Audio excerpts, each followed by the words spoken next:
Agradecemos também, desde já, aos moderadores de cada um dos painéis que acolheram o nosso convite com entusiasmo e que aqui se encontram para colaborar neste processo.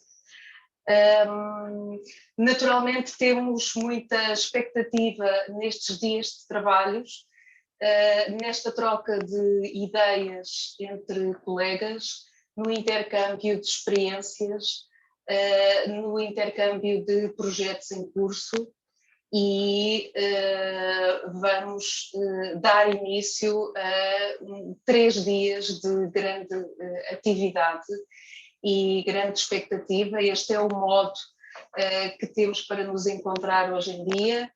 É um modo virtual, mas na verdade é um bocadinho mais do que isso, porque já estamos mais habituados a ele e é um bocadinho como estarmos reunidos numa mesma sala, por isso é um privilégio poder estar convosco. E passo a palavra ao João Francisco, o meu colega. Obrigado, professora Paula.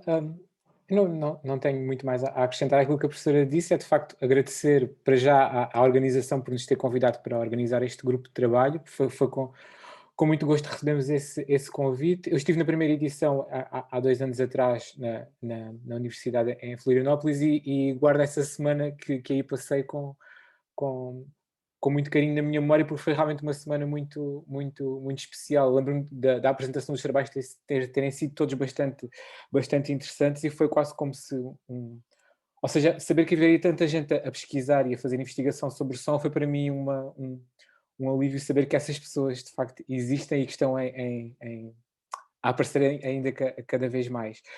Para além disso, para nós este convite foi também bastante importante, porque tanto eu como a professora Paula, além de sermos da Universidade Nova de Lisboa, a professora como professora, eu como aluno de doutoramento, fazemos parte do CESEM, que é o Centro de Estudos em Estética e Sociologia, em Sociologia e Estética Musical, e do CIBAS, que é o Núcleo de Estudos em Música e Cibercultura, e portanto fazer esta parceria com o Geist é de facto importante, como outras parcerias que temos vindo a fazer com outros colegas no Brasil, nomeadamente com a professora Luísa, e que esperamos continuar que estas parcerias continuem a existir, porque afinal de contas falamos a mesma língua, andamos a pesquisar coisas muito interessantes e acho que isto é bom também um bocadinho para descentralizarmos a investigação da hegemonia anglo-saxónica que existe na academia e também afirmar a língua portuguesa como uma língua tão válida quanto outra para comunicar ciência.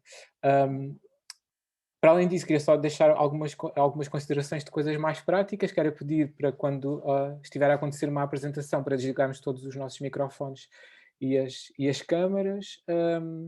Podemos ir usando o chat para falar, para dizermos aquilo que quisermos e entendermos, e pronto, e acho que basicamente as questões são essas. Pedir aos participantes para não ultrapassarem muito o tempo, o máximo são mesmo os tais 20 minutos, e pronto, e é isso. Passo a palavra agora ao Vítor, que é o moderador desta sessão. Obrigado.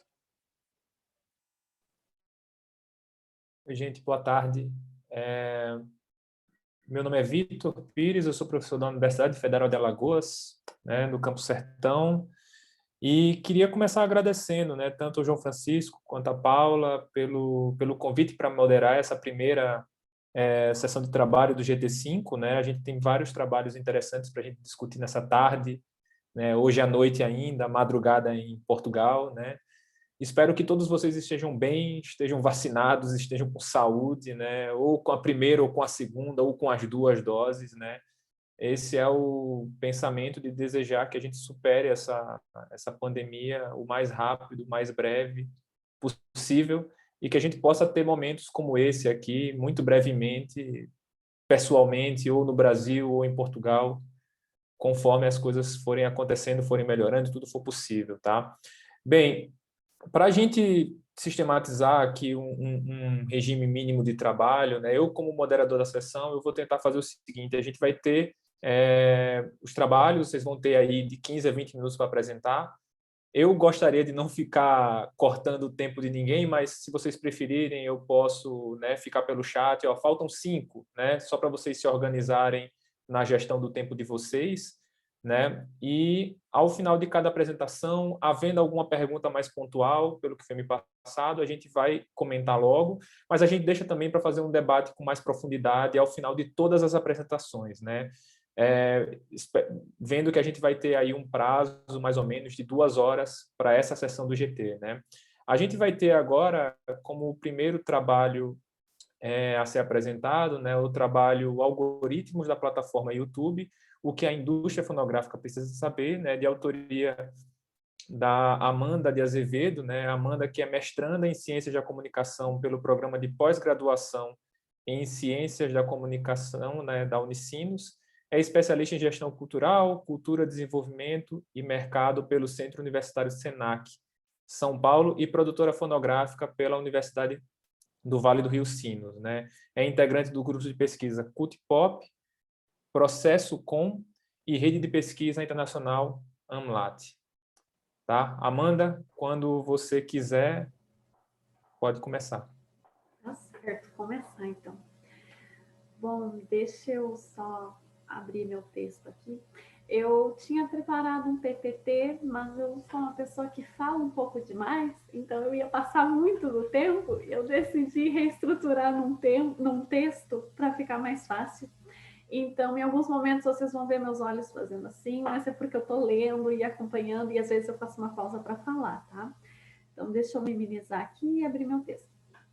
Bom, então, boa tarde a todas, a todos. Eu gostaria de primeiramente agradecer o aceite à conferência, a organização do evento e a todos os colegas aqui presentes, né? Meu trabalho, como já foi dito, se chama Algoritmos da plataforma YouTube, o que a indústria fonográfica precisa saber. Bom, eu vou então falar sobre plataformização, e aí eu vou tentar contextualizar um pouco da ideia da quarta revolução industrial dentro do universo digital fonográfico, né? Então, a ideia desse trabalho, ela vem através das lives de sucesso aqui no Brasil, da cantora Marília Mendonça, né? Que foram lives que acabaram ultrapassando no YouTube uma marca mundial de audiência. E isso despertou a curiosidade, né? Como eu já venho pesquisando música, já é a minha área de pesquisa, sobre como funciona, né, a monetização do YouTube. E aí eu tento contextualizar, então, como funcionam as lógicas de dinheiro, de monetização da plataforma, tá? Bom, então, para situar um pouco a conversa, eu vou falar um pouco sobre a indústria fonográfica e a indústria do audiovisual a partir dos anos 2000, que é quando começa a aparecer startups que apresentam uma solução tecnológica do processo dos produtos culturais, como discos, filmes, DVDs, games, né? E aí nós vamos, a partir desse momento, então, ter os programas ilegais que baixam esses objetos, né, de forma gratuita para o telespectador, digamos assim, que seria a pirataria, né? Isso é importante, então, a gente saber, porque, em última instância, trazem as indústrias criativas ou a ideia da indústria cultural para o mundo digital e retira dessas empresas uma economia industrial da produção dos bens para uma economia de rede, ou seja, que começa a funcionar através da retroalimentação positiva e negativa e não mais aquelas planificações de produção, desde um sumo até a propaganda para o consumidor final, que caracterizou aquilo que nós chamamos da indústria cultural. Então, bom, como vocês sabem, isso leva bastante tempo e acabou gerando muitas discussões sobre a pirataria, né? Aí na década de 2010, que é o que eu quero trazer aqui para vocês, nós vamos discutir, na verdade, a entrada desse serviço, né? Sobre todo o serviço de streaming, de lojas de vendas de downloads pagos, né? Para filmes e músicas. Hoje eu vejo como uma etapa desse processo de virtualização dessas indústrias, que alcançou o primeiro nível de solução tecnológica com as plataformas de streaming. E por essas plataformas de streaming, para mim, então, parece ser muito importante nesse jogo, tanto porque elas vão consolidar um novo modelo de negócio e até porque a gente sabe que o modelo de negócio dela é bastante frágil, complexo, né, e muito caro, acima de tudo, dentro das plataformas de streaming, que mascaram uma mudança importante dentro das relações de trabalho nas indústrias culturais. porque ela vai trazer essa indústria cultural que saíram de uma indústria mais econômica industrial para a economia das redes, né, para outro tipo de economia, que daí a gente chama de forma genérica, assim, como a economia das plataformas. Tá? Bom, aí entra a pergunta central do texto, que é por que isso é importante, né? E aí, fundamentalmente, por 3 motivos. O primeiro é pelo capitalismo, o capitalismo de plataformas que testam dados, né? Então, os conteúdos digitais, quando acessados, e recursos fundamentais para a geração de valor e controle das ações das pessoas que necessitam esses conteúdos, que acessam esses conteúdos, desculpa. Em segundo lugar, porque ele vai radicalizar a ideia de automação de trabalho, que cada vez mais músicos e produtores de audiovisual são obrigados a assumir as próprias custas das suas produções e inseri-las no mercado através de alguma plataforma, muitas vezes através da produção e distribuição digital, né, através de um intermediário. Então já tem ali uma terceira pessoa, digamos assim, que seria essa nova camada, né, do intermediário para lançar as músicas deles, né, que são as pequenas majors e pequenas plataformas digitais. E em terceiro lugar, que daí entra aí o ponto, né, para nós aqui de maior debate, que é a financiarização da economia da cultura. Esse termo da financiarização da economia da cultura eu trago do professor Leonardo Dimarchi, né, que é um pesquisador bem conceituado. Eu gosto muito dos trabalhos dele, assim, ele é brasileiro, acho que ele é do Rio de Janeiro, e ele traz esse termo e eu uso esse termo, então, para contextualizar como funciona essa parte financeira no trabalho. Bom, o que seria, então, essa financiarização da economia da cultura, ou da produção dos bens culturais, ou da ação de bens culturais? Seria o fato de que a desmaterialização dos bens culturais gera um próprio dilema sobre qual é o valor desses bens quando eles são completamente digitalizados. E aí vamos lembrar lá que na década de 2000, a grande discussão que todo mundo tinha, né, era a banalização dos objetos que entravam na internet, porque daí a gente tinha o torrent, né, baixava, que era pirataria, então ninguém pagava pelos objetos. Então, sabendo dessa discussão, hoje isso já foi superado e a gente já criou maneiras mais efetivas de impedir esse acesso sem a cobrança. Mas o problema é que tipo de cobrança você faz e como isso gera valor, né? O que é muito interessante nessas plataformas de streaming é que elas vão gerar experiências de monetização desses bens culturais. E aí entra o que é a monetização, né? É a experiência, então, de tornar o mundo nosso, assim, de um valor para nós mesmos, né? Algo que a gente possa extrair de uma série de singularidades do objeto e que, através desses acessos ao conteúdo, dizer o quanto ele vale. E como essas plataformas fazem isso, né? Então, digamos assim, as plataformas vão no mercado através do... Vou começar de novo, desculpa. Essas plataformas, elas fazem isso através, então, do financeiro do mercado. Elas têm um conjunto de técnicas e de equações para gerar dinheiro desses acessos, porque são milhões de acessos e não dá para pagar $1 por acesso, por exemplo, né? Isso não seria um dinheiro rentável. Então, o que elas fazem? Elas usam dessa lógica do mercado financeiro para fragmentar o valor do objeto, né?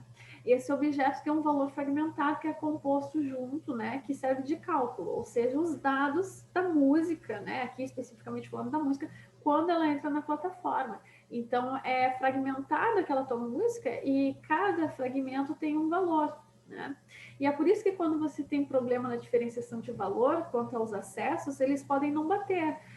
Por exemplo, o titular do direito autoral ou o artista, ele não vai receber, por mais que ele tenha tido o mesmo número de views, a mesma quantidade de dinheiro no final do mês. Porque, no caso, no YouTube, né, que é o assunto, esse vídeo, ele pode ser acessado de formas diferentes. Pode ter pessoas que clicam no vídeo e aí assistem metade. Então, o algoritmo faz um cálculo de, olha, esse aqui não valeu como view completo. Ou a mesma pessoa assistiu 7 vezes o vídeo.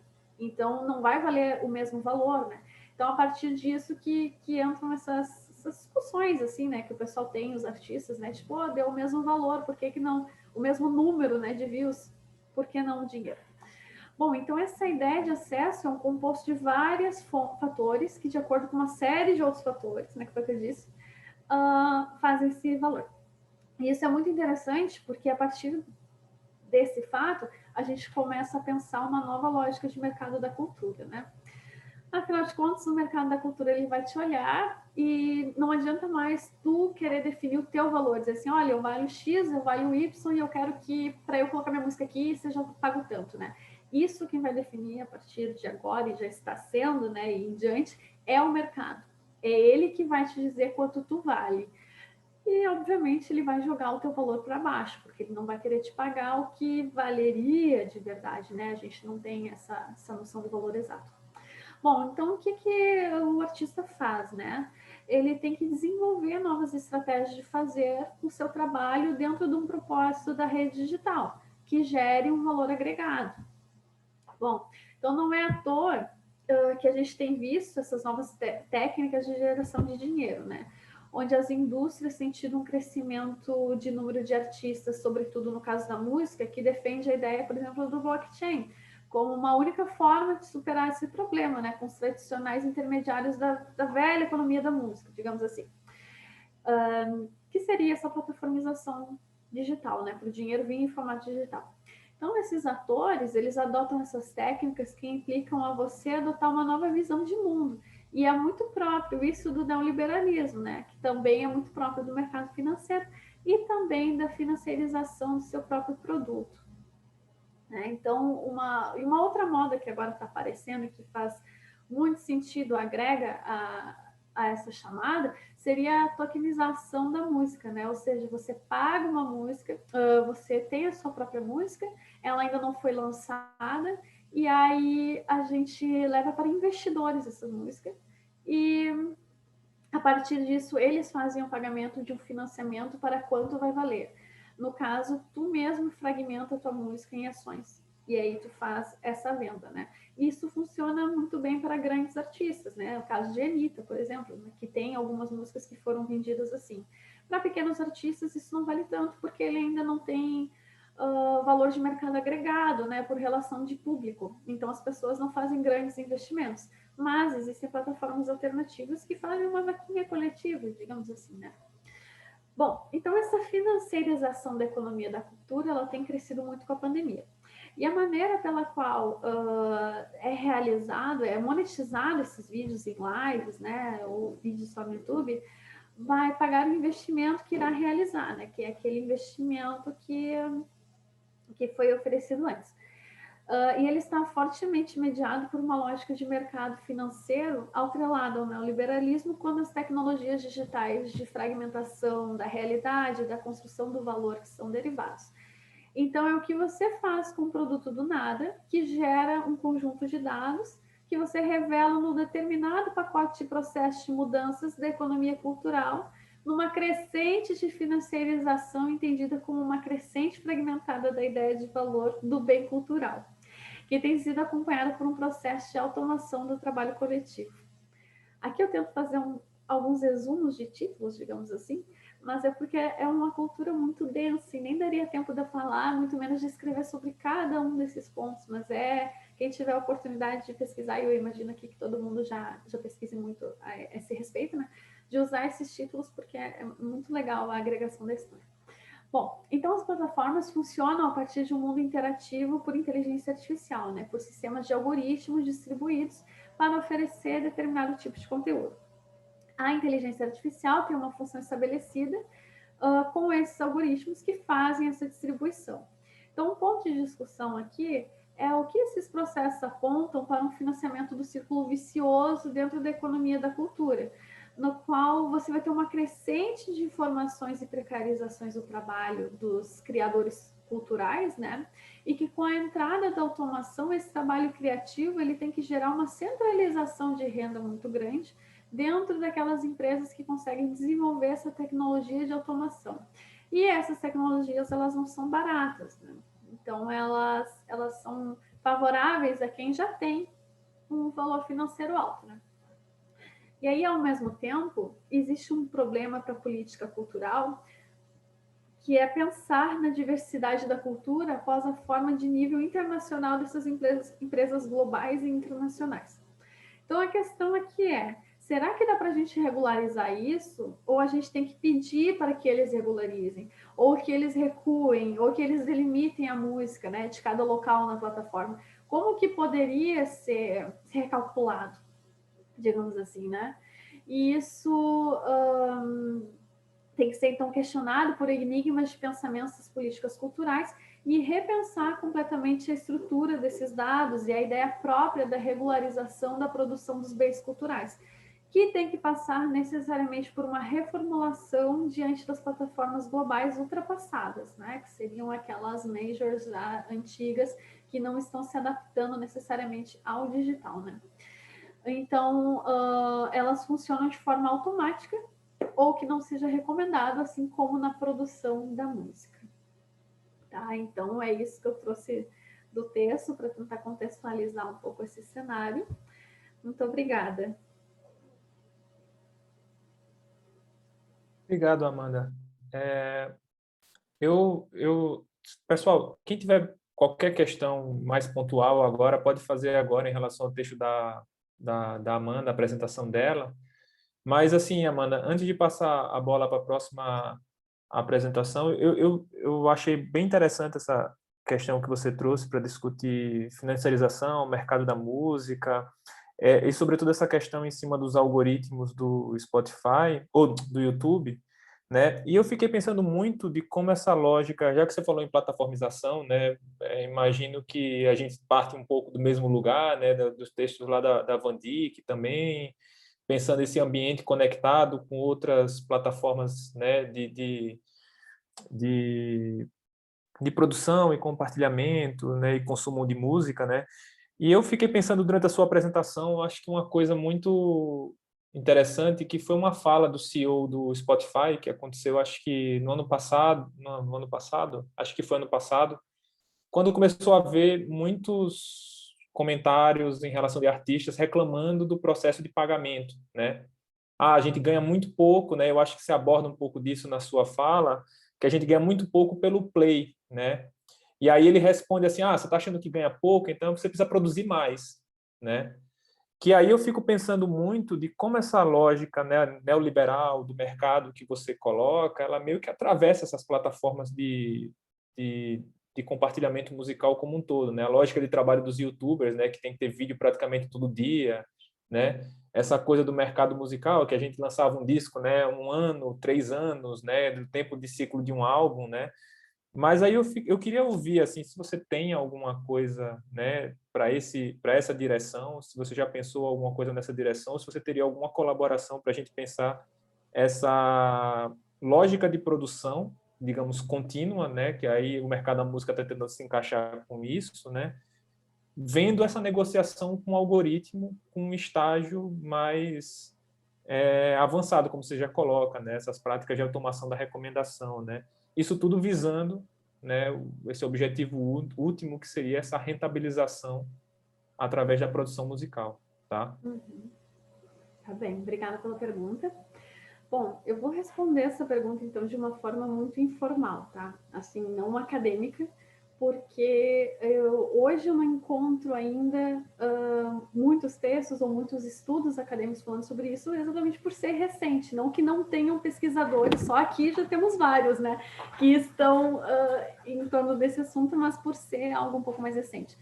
Eu vou te responder mais ou menos assim da parte fonográfica, porque como eu sou produtora fonográfica, eu trabalho com isso atualmente. E como eu enxergo mais ou menos isso? Eu lembro dessa fala que o CEO do Spotify teve, e eu não sei se mais alguém aqui esteve presente na última reunião do Spotify, que eles lançaram uma nova forma de monetização para artistas. Bom, ninguém se manifestou, então eu imagino que não. Mas a ideia dessa reunião, que o CEO daí apresentou essa nova regularização, seria de patrocínios. Então, os patrocinadores por exemplo, ele usou como exemplo um whisky, que agora eu não lembro o nome, porque eu sou muito ruim para lembrar nome de bebida, mas ele é bem famoso, que ele vai patrocinar novas playlists do Spotify. Então, nós, artistas, no caso, poderiam entrar em contato com listagens de curadoria para tentar encaixar suas músicas. Não existe hoje uma regulamentação desses valores, né? Tu não sabe assim, eu sei que X é dado por tal play, X por 5 segundos de vídeo, X por 10. Porque eles ficam mudando isso, a gente ainda não tem leis, né, assim, corretas que falem exatamente como tem que funcionar a parte digital. A gente ainda não... Isso ainda está muito vago, né? Se a nossa justiça, ela mal consegue acompanhar os nossos padrões de prisões, digamos assim, ainda é injusto, imagina algo super tecnológico, então tá muito atrasada essa visão. E aí entraria aquela outra questão, por exemplo, do YouTube, né? Como que tu faria para ter um número X, um valor mais alto? E aí só lançando mesmo. O YouTube diz, ele não apresenta as métricas reais dele, mas ele diz assim, ou tu precisa ter 5 anos de canal bem estruturado, ou tu precisa lançar pelo menos 3 vezes por semana no YouTube vídeos com mais de 10 minutos, né? E que tenham muitas interações. Aí a gente entraria, assim, para fazer isso em outras discussões de redes sociais, por exemplo, conecta o teu Instagram, faz outro tipo de vídeo, né? Que eu tento falar sobre isso no texto, mas falo de uma forma muito rápida, que não, né? Porque senão seria uma outra discussão. Mas a gente para de ser daí produtor de música e tu vira um produtor de conteúdo, um produtor da tua carreira, tu fica o tempo todo tendo que produzir. É quase um abuso de trabalho. Eu enxergo hoje quase o artista como o Uber, digamos assim, que trabalha o dia inteiro, não tem valor nenhum para isso, ele não ganha mais. A gente está botando o artista nesse mesmo patamar, então não existe ali uma padronização de trabalho, né? Digamos assim, uma carteira assinada por tu ser músico. Então é bem difícil te dar qualquer tipo de certeza ou uma resposta correta sobre isso, porque hoje não tem, né? E aí eu poderia, se eu falasse muita coisa, eu tentaria meio que inventando ou justificando, porque a gente não tem isso ao certo.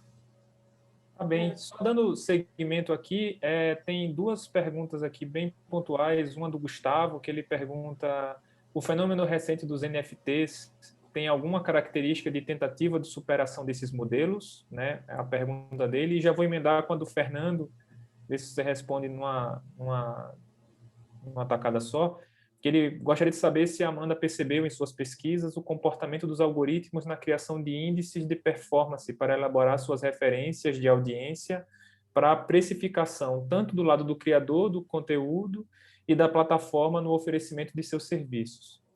É a pergunta do Fernando Moraes. Preciso pensar sobre essas perguntas. Achei perguntas um pouco difíceis, eu estava com uma outra linha de raciocínio. Deixa eu ver aqui.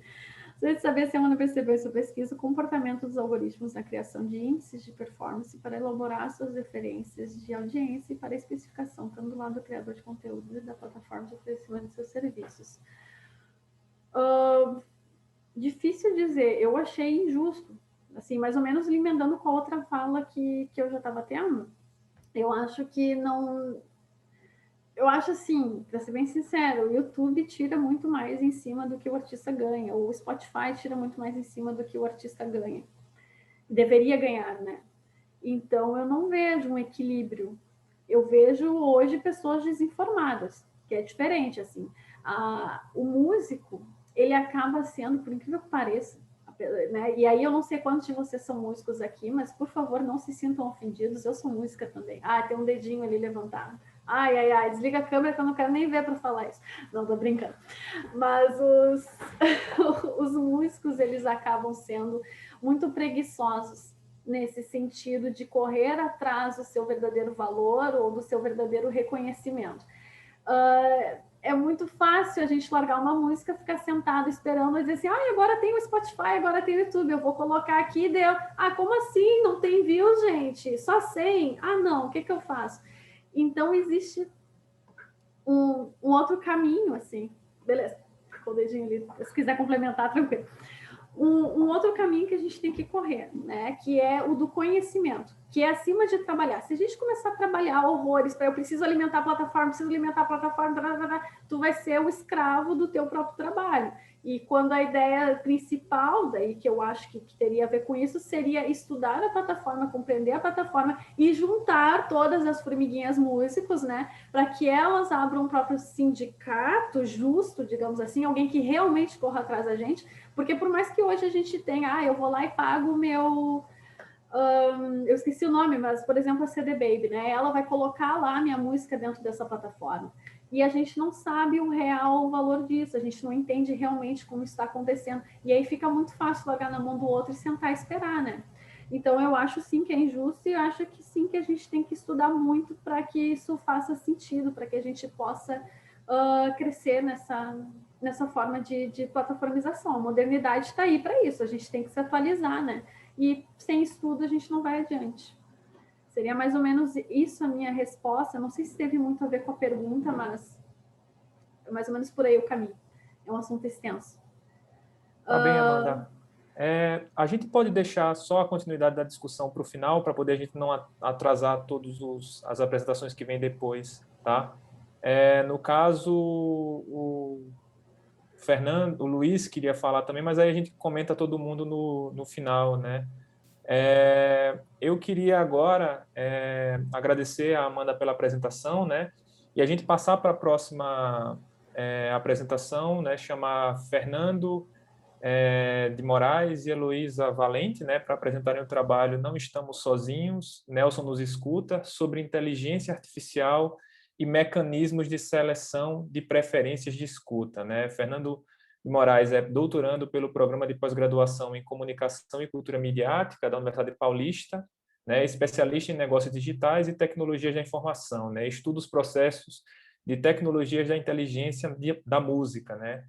E a professora Heloísa Valente, né, é mestre e doutora em comunicação e semiótica pela Pontifícia Universidade Católica de São Paulo, com estágio junto à Escola de Altos Estudos em Ciências Sociais, né, e pós-doutoramento junto ao Departamento de Cinema, Rádio e Televisão da Escola de Comunicação e Artes da Universidade de São Paulo, né? Professora titular do Programa de Comunicação e Cultura Midiática da Unip, né? E colaboradora do Programa de Pós-Graduação em Música, né? Na ECA USP, né? Tem como principais linhas de investigação a semiótica musical e estudos interdisciplinares no campo da música, comunicação e semiótica da cultura e da mídia, né? Tem uma dezena de livros publicados em temas afins, fundadora do Centro de Estudos em Música e Mídia, o Musimídia, editora-chefe da Revista Brasileira de Estudos em Música e Mídia, né? Autora dos livros Os Cantos da Voz, Entre o Ruído e o Silêncio,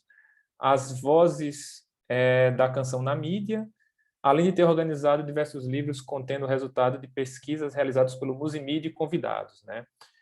Eu vou passar agora a palavra tanto para o Fernando quanto para a professora Heloísa, tá? Vocês podem começar. Eu ficarei quieta aqui, viu, Vitor? Bom, pessoal, obrigado. É uma grande alegria estar aqui com vocês. Eu vou compartilhar minha tela.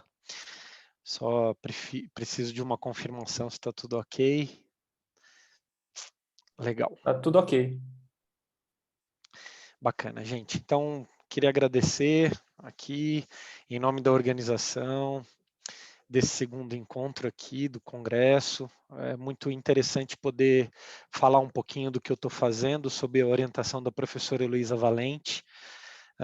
Eu sou aluno do programa de doutorado de Comunicação Midiática da Universidade Paulista, e esse trabalho que eu vou apresentar aqui é um trabalho parcial da minha tese de doutorado, tá?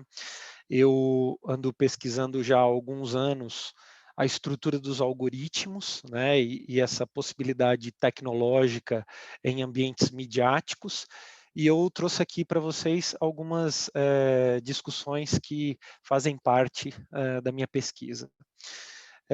De fato, não estamos sozinhos, né? Você tem hoje alguns dispositivos tecnológicos, né? E eles têm a total referência da escuta sobre os seus dispositivos de áudio.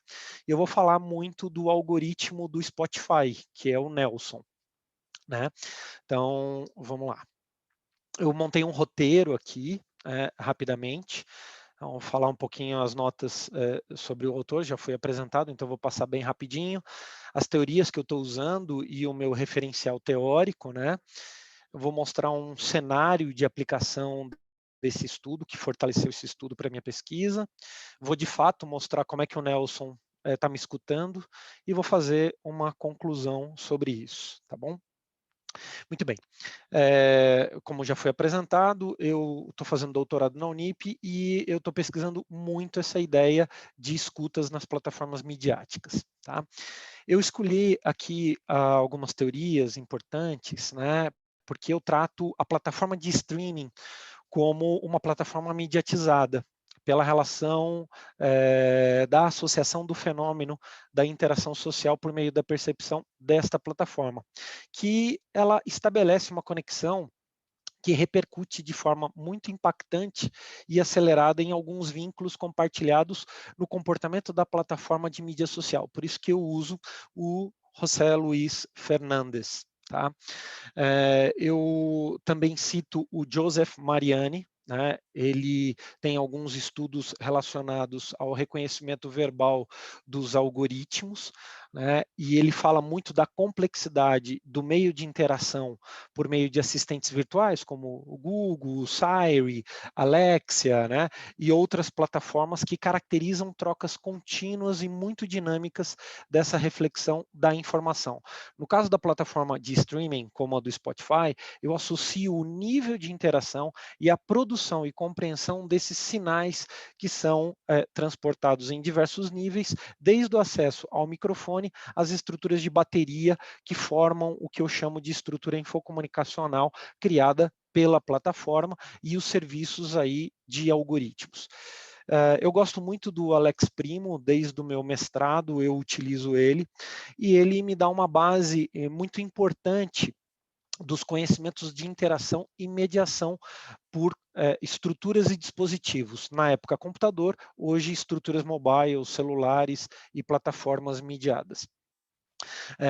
Eu também utilizo a relação do Leôncio Teixeira e o Antônio Juarez Alencar para contextualizar as aplicações dos algoritmos de inteligência em modelos de assistentes virtuais, como, por exemplo, o Nelson.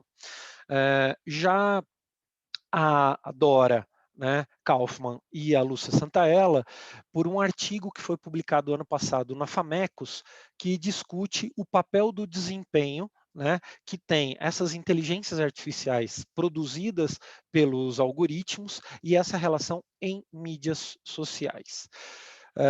Eu vou aqui expor um cenário, né, que eu acho muito significativo.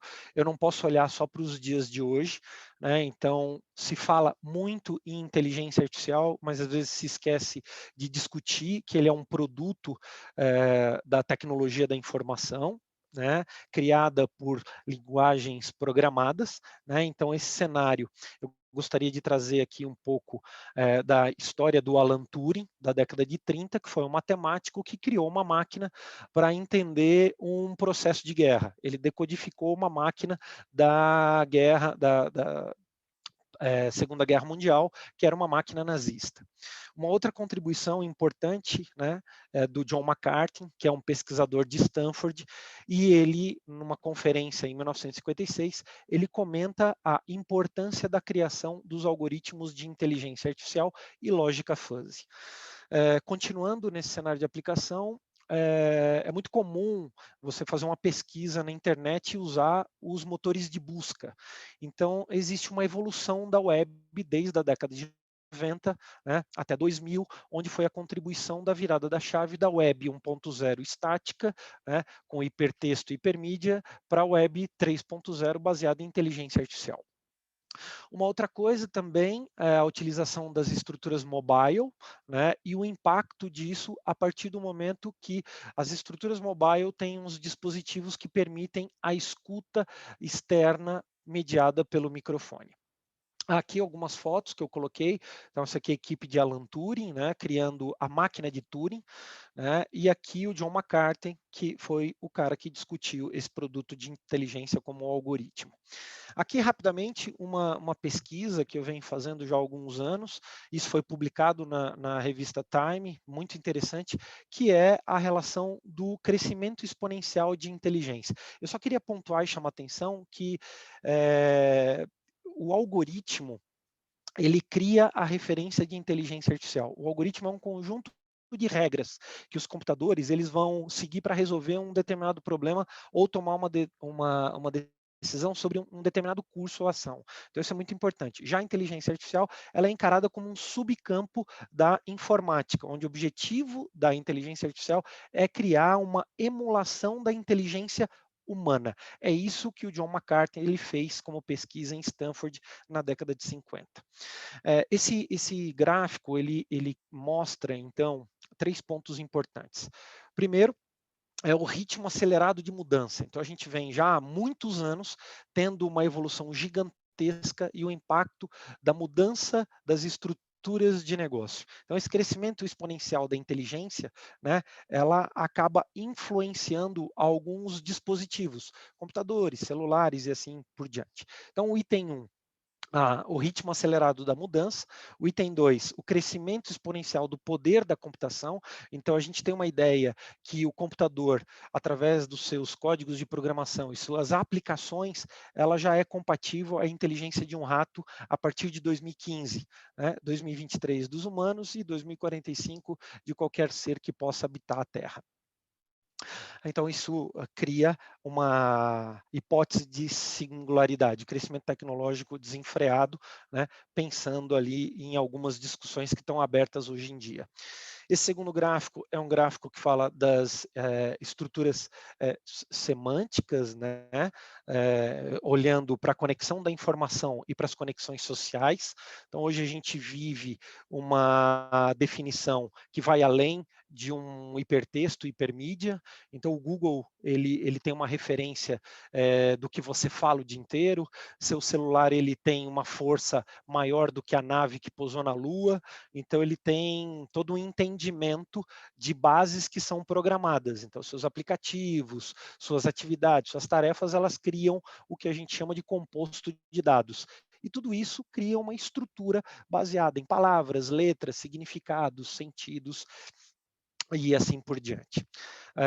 Uma das reflexões que interessam muito no meu trabalho é que na evolução dos anos 2000 até 2020, essa reflexão da utilização dos dispositivos de áudios, tanto os físicos, quanto o microfone, quanto lógicos programados em plataformas, sejam elas aplicativos comuns, por exemplo, de busca de palavras, ou simplesmente para escutar uma música ou assistir um vídeo, ele tem uma contribuição muito significativa do acesso a essa escuta. Então, eu representei aqui que nos anos 2000, você não tinha essa estrutura, né, programada, e 80% da representação era feita por computadores desktop. 2010 eu já tenho uma pequena parcela, então 10% de recursos físicos e lógicos de escuta, e 2020 70% desses dispositivos aí. Então, vamos ao tema da minha pesquisa e a estrutura que eu tenho para trazer para vocês. O Nelson, ele é um algoritmo, né, programado, baseado na inteligência humana, para reconhecer as principais pessoas que ali acessam, né? Ele funciona hoje para algumas contas Prime, né, ou Premium, como vocês queiram, para perceber um pouco da paisagem sonora sobre isso. Né? Então, a empresa, só dá um parecer rápido, né?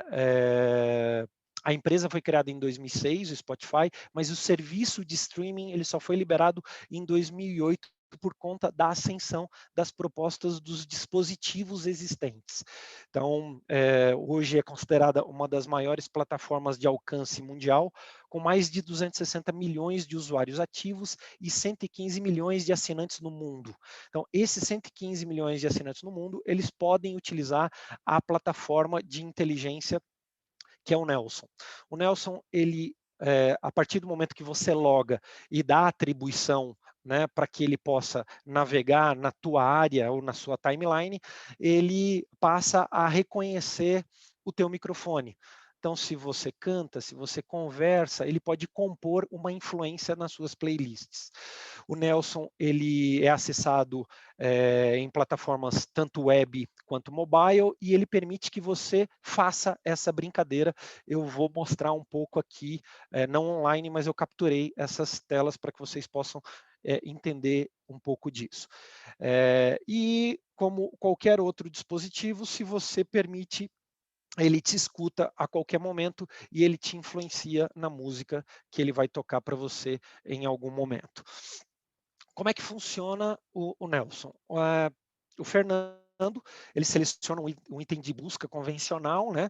E ele busca um título, por exemplo, as mais tocadas, né? Aquele 100% que combina para mim e tal. E a plataforma de música, ela começa a perceber esses tons de acesso ou de busca. Só que também o microfone, ele sempre está ativo na plataforma. Então, toda a reflexão de composição musical no teu cantar, na tua fala, gera uma massa crítica de dados. E essa plataforma, ela começa a estruturar os seus algoritmos para criar uma lista gerada e, mediante a tua autorização, ele começa a discutir essas propostas da plataforma. Então, o catálogo de música, né, os grupos, né, então a plataforma ela começa a ter um novo envolvimento, mesmo quando você ainda nem terminou de ouvir, e muda essa playlist, ou se você está ali num som ambiente, seja carro, sala e etc. Então, a plataforma ela começa a exibir essas ações, né, que reverberam aí a estrutura do que você está criando como significado, e ela acaba exibindo algumas ações individuais, em grupo, tal, e ela começa a perceber essas interações. O Nelson, eu já faço alguma pesquisa dele desde quando ele foi criado, há alguns anos, e ele começa a fazer parte daquela paisagem. Eu tenho numa nova proposta, apresentar os vídeos, onde eu começo a andar a cavalo e ele começa a escutar o trote do cavalo e sugerir uma playlist que tem a ver com fazenda, né, e essas coisas todas. Então, isso começou a ficar muito claro para mim. Eu fui capturando algumas telas disso, eu não consegui capturar os vídeos, porque existiam várias pessoas, eu precisava pedir autorização, mas isso também faz parte de um segundo projeto para escrita. Então, o algoritmo ele começa a criar todo o entendimento e essas relações dinâmicas baseadas no histórico, né, e numa estrutura de lista musical, que eu capturei, e aí essas listas de sertaneja, 100% caipira, foi foco das conversas, das discussões que ele acabou montando, e eu não tive nenhuma interação física com ele, totalmente lógica através do microfone.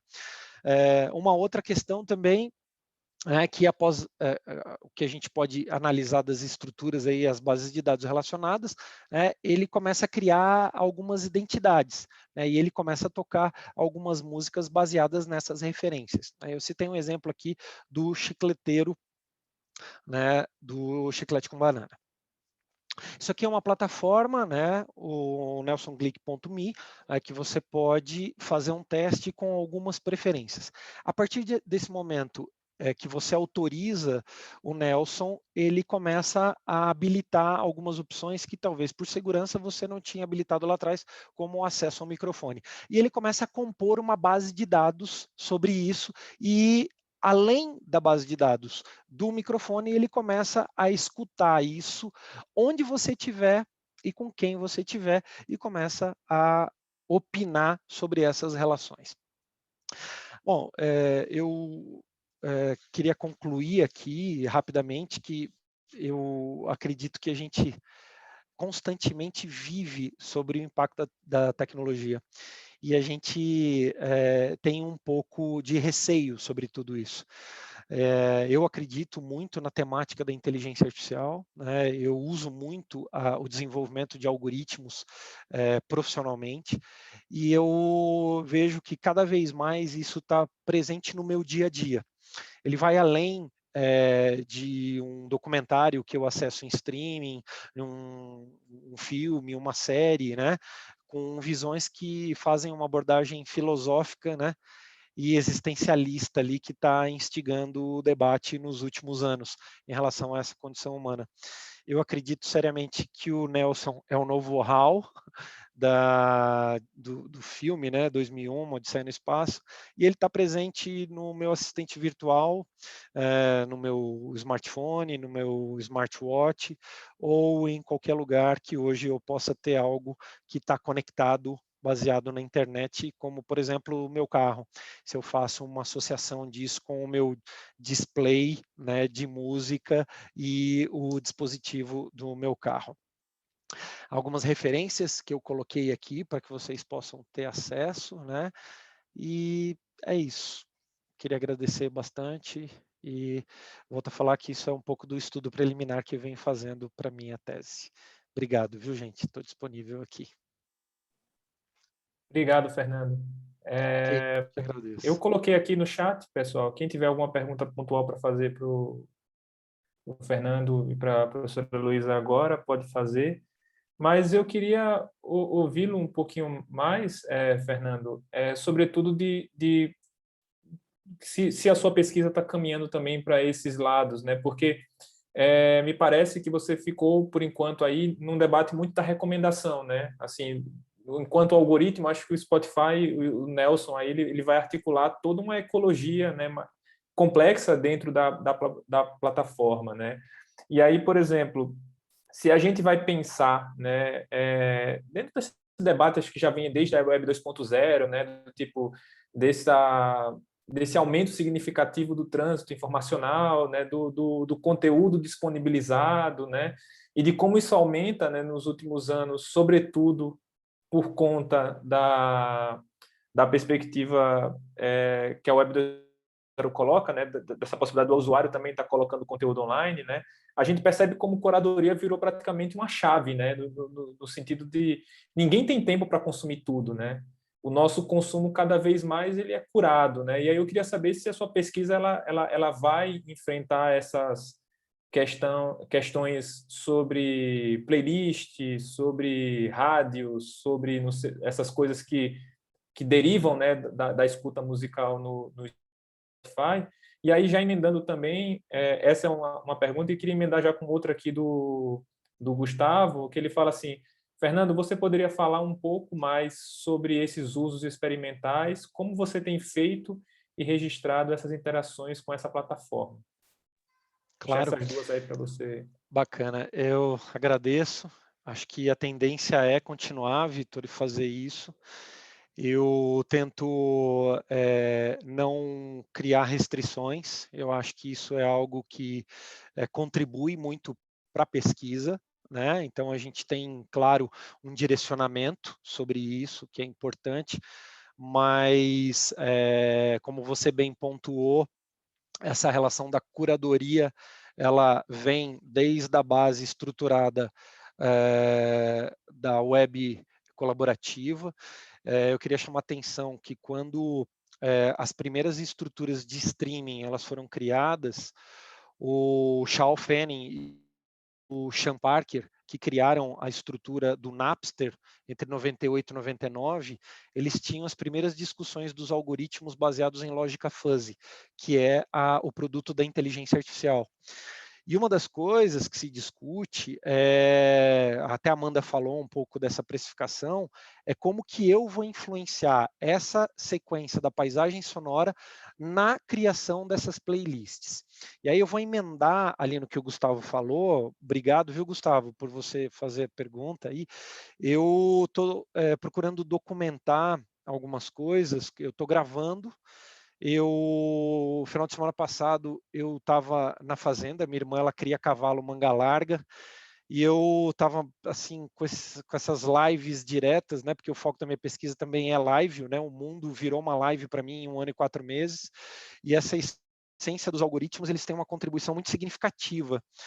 E eu comecei, sem querer, a gravar, eu coloquei o celular no bolso, e a gente conversando, eu, meu sobrinho, minha irmã, a gente andando a cavalo, de repente ele montou essa playlist aqui que eu exibi para vocês, até esqueci o nome aqui, ó, 100% Caipira, porque ele começou a ter acesso às escutas que até então não eram convenientes, né? O que eu estou fazendo? Eu estou registrando isso, né? porque o Spotify, em momento algum, ele fala que tem acesso ao microfone. Só que todos os aplicativos, eu posso provar isso, eles têm uma estrutura de acesso aos dispositivos na estrutura mobile, ou seja, no seu celular. Então, o que eu quero demonstrar é que ele influencia na escolha das músicas, porque eu, em momento algum, eu pedi para tocar a minha casinha pequenina de Fernando Sorocaba, por exemplo, e ele simplesmente veio em terceiro lugar, e eu não tinha escutado essa música nunca, entendeu? Então, o que eu quero é mostrar o comportamento do algoritmo nessa influência de acesso como escuta e consumo da música. Porque eu queria fazer uma discussão, se vocês me permitem, rapidamente, o que a Amanda falou, é uma nova mentalidade. Então, o cara que está lá nessa plataforma, ele tem um outro entendimento, ele não pode mais pensar no sindicato, ele tem uma outra condição, que aí abre para muitas discussões, né? Então, hoje, a Warner, por exemplo, ela pode contratar um algoritmo, ao invés de uma pessoa que faça isso, como o Nelson é uma representação para o Spotify. E o Zoom, por exemplo, pode ter um algoritmo que ele gere as listas automáticas de presença. Eu não preciso mais fazer presença aqui. Então, você tem uma influência disso em vários nichos de mercado, em várias áreas. E, como eu falei, isso é um estudo preliminar, eu pretendo, de fato, avançar muito em relação a isso e estou aberto para as contribuições e discussões aí de vocês. Muito obrigado, foi uma alegria enorme estar aqui com vocês, muito significativo para mim. Obrigado, viu, gente? Valeu, Gustavo. Obrigado, Vitor. Valeu, gente. Professora, quer acrescentar alguma coisa? Obrigada. Serei rápida para não tomar o tempo aqui, né? Então, o que eu escrevi ali no quadradinho, né? A gente agora fala tudo em quadradinhos, é um pouco assim assustador, né? Como disse a Amanda e outras, porque, por exemplo, dependendo da orientação que eu dou, que tem um repertório diferente, eu vou fazer uma busca de repertório para atender aquela pesquisa ou aquele estudante, etc. E aí esse Nelson, ele vai criar um perfil do meu gosto, e às vezes não tem nada a ver com isso, né? Essa questão de um lado que a Amanda está pondo, que é da produção, de quem faz, de quem é criador, e essa aí do streaming, que vai criar o perfil do receptor também de uma maneira viciada, né?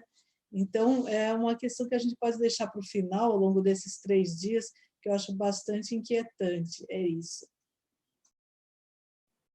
Tá ótimo. Obrigado, professora.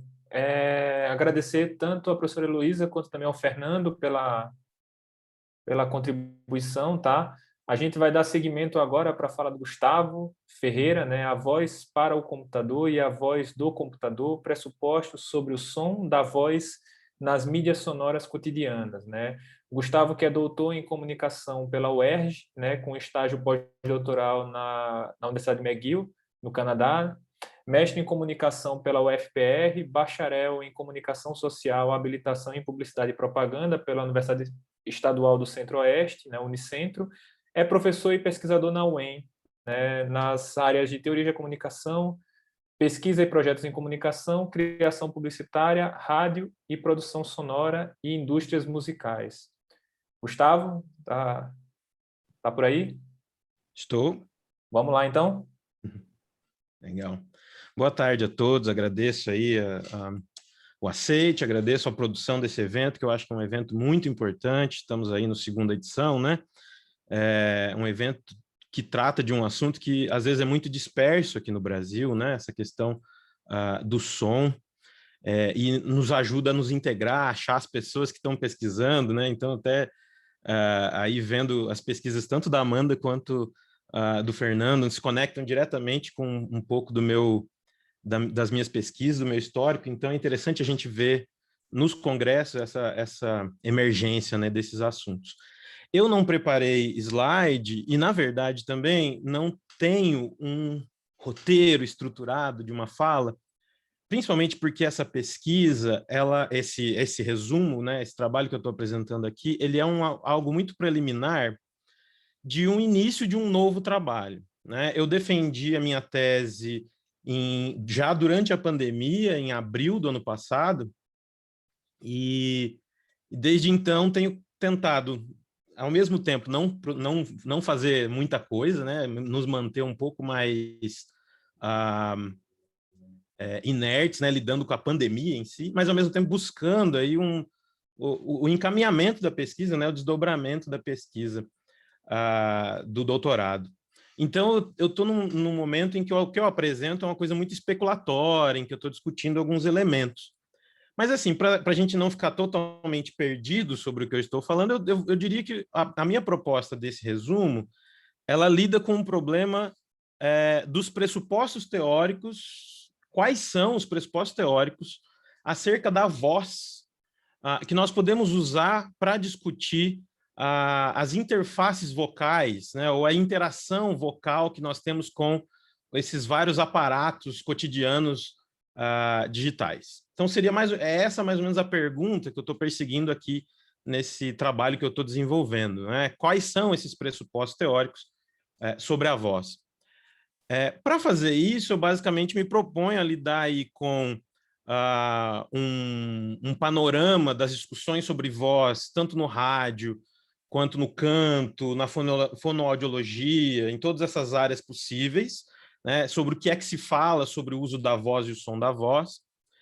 Mas eu coloco isso num contexto em que a Amanda e o Fernando já abordaram, de certa maneira, aqui, que é a questão, principalmente a Amanda destacou isso, né, a plataformização, e aí o Fernando colocando a questão da recomendação musical por algoritmos. Então eu coloco essa discussão da voz nesse contexto, a partir de um dos motivadores ou dos acontecimentos aí que me levaram a pensar nessa discussão. Então, mais ou menos é sobre isso que eu vou falar aqui, sobre isso são esses assuntos que eu vou abordar aqui na minha fala. Dito essa estrutura, né, passada essa estrutura, eu volto um pouquinho e vou contar um pouco a história, e aí já respondendo alguns desses elementos. A história está ligada justamente ao fato, né, de que eu terminei um doutorado em que eu abordava justamente os algoritmos de recomendação automática. Então, na tese, eu faço uma discussão sobre a forma como esses algoritmos são construídos, a cultura da programação que está por trás da construção desses algoritmos, usando publicações científicas acerca dos modelos que são usados, acerca das abordagens e das justificativas para a existência desses algoritmos nos sistemas de streaming, na recomendação musical de uma maneira geral. E lá eu discuto essa lógica da necessidade da recomendação, da necessidade, por que é necessário ou como se configura a necessidade de você recomendar música para as pessoas. Como o Fernando e a própria Amanda já colocaram também, você tem essa necessidade de estar presente, a necessidade de ser reconhecido, né, por parte dos músicos, né? E por parte das plataformas, você tem essa lógica de você lidar com a ansiedade, ou até o paradoxo da escolha, como diria, não lembro o nome do autor, o Schwartz, acho que né? Dessa coisa de você ter um universo muito grande de possibilidades de acesso à música, muitos fonogramas, e a insegurança em você lidar com isso, né? As pessoas querem ser recomendadas porque é muito difícil você, lá dentro de 60 milhões de fonogramas, decidir o que é que você vai ouvir. Então, as plataformas procuram lidar, de certa maneira, com isso, inclusive aí colocando essa questão da recomendação musical automática como a ferramenta que resolveria esse problema, né? Esse problema da escolha. Então, na minha tese, eu faço essa discussão a partir da ideia de playlist, né? Então, eu discuto o conceito de playlist, o que é playlist, como ela se configura nas várias mídias possíveis, como ela tem origem no rádio, né? No rádio musical. E aí eu discuto ali a forma como é aplicada... desculpa aí o som aqui do meu... Deixa eu fechar isso aqui, porque senão... a forma como é aplicada, ou eu aplico, um conceito de filosofia de programação, que é usado na programação de rádio, para explicar como é que os programadores de rádio se entendem no seu papel. Então, eu procuro identificar mais ou menos a filosofia de programação dos algoritmos. É mais ou menos isso que eu faço na tese. colocando que, em grande resumo, qual é a conclusão? É que esses algoritmos eles têm uma filosofia que não é, entre aspas, comunicativa, e sim de engenharia. Então, eles constroem uma estrutura de acesso. Eles não constroem, como os programadores de rádio, uma interação comunicativa ou um processo comunicativo como um programador de rádio ou como um DJ ou como até uma pessoa que faz uma playlist, uma mixtape para a sua pessoa amada ou para o seu amigo, gera procura realizar uma comunicação musical. O algoritmo, pelo menos nas minhas conclusões, não faz isso. O que ele faz é construir uma estrutura de acesso.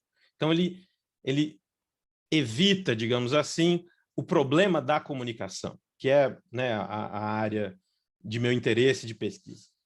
O que nos leva justamente à ideia de plataformização como esse local, esse processo em que essas empresas de tecnologia buscam evitar a regulação, evitar a discussão de seu papel midiático, né, dizendo que são, não, nós somos empresas de informação.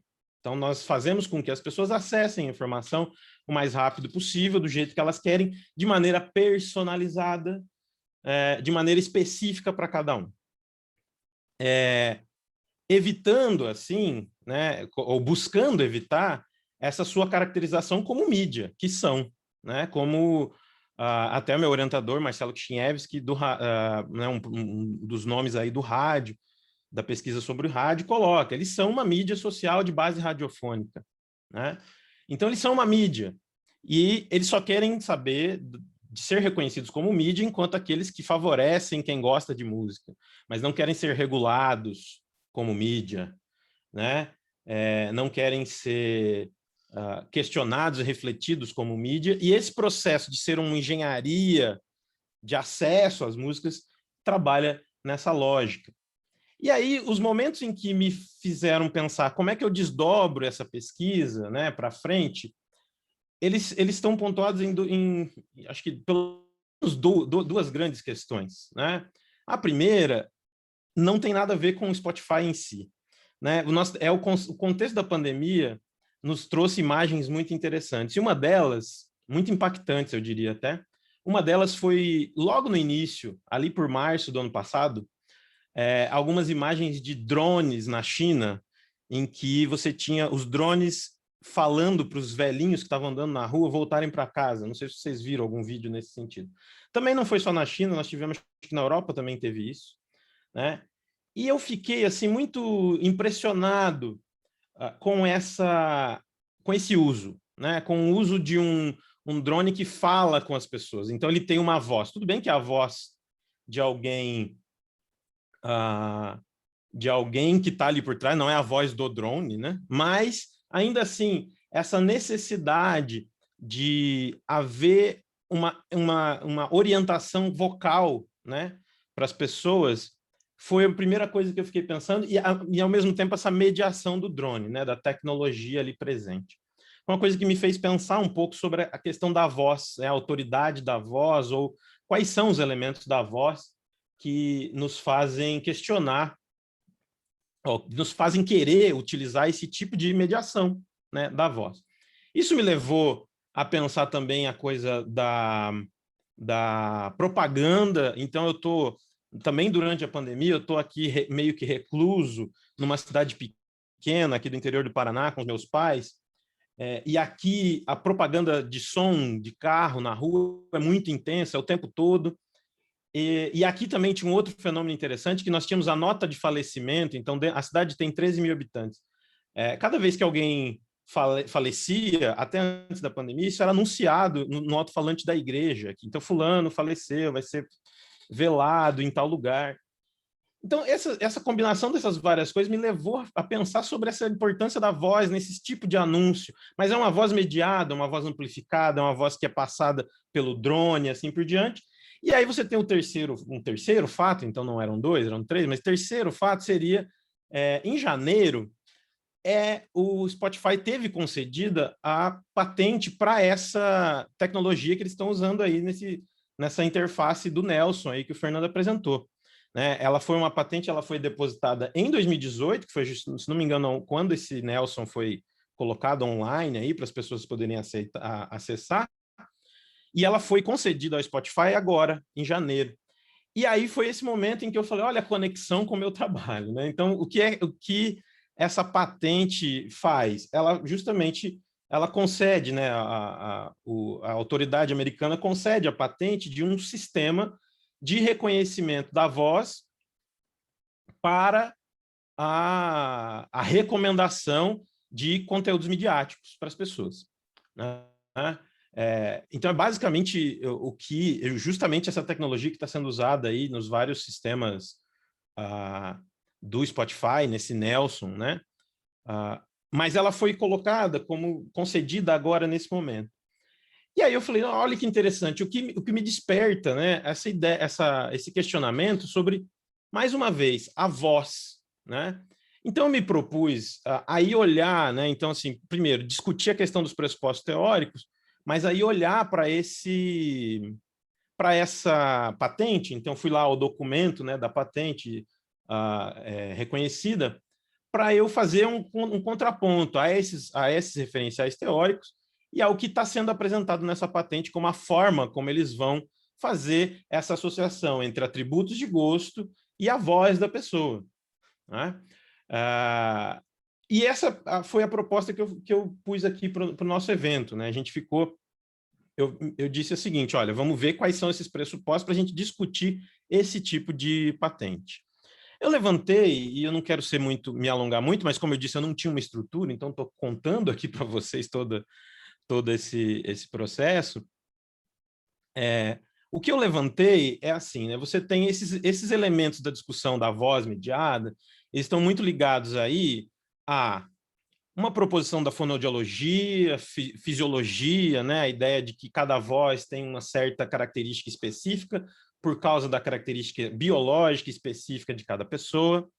Você tem a musicologia com a outra lógica da gradação das vozes, o barítono, o tenor, o baixo, assim por diante, que vão trabalhar aí com uma origem social, né, das vozes, e o outro com uma origem biológica, essa velha dicotomia, né? Você tem também uma perspectiva sociológica, a partir dos estudos do Goffman, com a interação. Então, a ideia de que a voz ela se altera junto com toda a expressão comunicativa a partir das alterações que você faz ali no seu papel sendo performado nas interações. Então, incluindo aí novamente uma questão social. E, claro, as discussões sobre a voz mediada, principalmente com Roland Bates e com Posuntor, né? Posuntor, que também é muito usado na discussão do rádio, porque você tem essa coisa da não presença. Então, a voz ela sai do aparelho, né? Então, a voz está no aparelho. O que me leva a discutir justamente todos esses assistentes, né? Todos esses assistentes de voz, então Alexa, Siri, inclusive a proposta do Spotify, né? E quais são, assim, né, para onde eu estou caminhando, como eu disse, é uma pesquisa sem conclusão, uma pesquisa que está em andamento, mas o que eu percebo, né, de quais são os pontos de conexão? Justamente, quando a patente se coloca, ela se coloca da seguinte maneira, olha, nós vamos identificar como exemplos, então eles destacam lá que não é necessariamente só esse tipo de atributo, mas nós vamos identificar estados emocionais, nós vamos identificar o gênero da pessoa, nós vamos identificar a idade da pessoa e o accent, né? o sotaque da pessoa, o que te dá aí alguns elementos. E aí, claro, na patente eles falam também sobre o contexto. Então, quando eles pegam o seu som ali, o som da sua voz, eles vão pegar também o som de fundo, que eles chamam de background noise, né? O ruído de fundo, que pode identificar contexto. Você está no carro, você está num bar, você está numa festa, você está entre amigos, você está sozinho em casa, enfim. Mas o que me interessa mais, de mais importante é como eles entendem, ou quais são os critérios que são usados para você dizer assim, essa pessoa é do gênero masculino, essa pessoa está feliz, né? Principalmente essa questão da emoção, mas os pontos de conexão dessas propostas teóricas estão justamente nessa lógica. Se você pega na questão da musicologia, você tem essas identificações da voz masculina e da voz feminina, né? Então você tem uma normatização do gênero, que é reproduzida, de certa maneira, por essa patente. Então ela vai, de certa maneira, conduzir, como a professora Heloísa colocou ali, né? Vai conduzir um perfil que talvez não case necessariamente com um gênero tão binário, né? Então, um homem gosta disso, a mulher gosta daquilo. Claro que tem uma série de granulações nesse tipo de proposta, que é o que eles estão dizendo, mas ainda assim, os pressupostos que eles se baseiam são muito baseados na linguística e na cognição, nessa coisa biológica da voz, né? da definição da voz. Então, de uma certa maneira, o que acontece é que a voz, o que me parece que essas patentes estão encaminhando, é um constrangimento da voz em certos elementos, ignorando a forma como o ser humano altera a sua voz, os seus gostos, as suas vontades, os seus humores, de acordo com a sua interação com outro ser humano e também com essa voz. E aí, por isso que eu coloquei no título, né, a voz do computador e para o computador. Porque a voz para o computador é essa identificação que nós estamos colocando aqui, né? A idade, o gênero, etc. Mas você tem a voz que devolve, né? A voz que responde, seja nos assistentes, seja nas playlists musicais.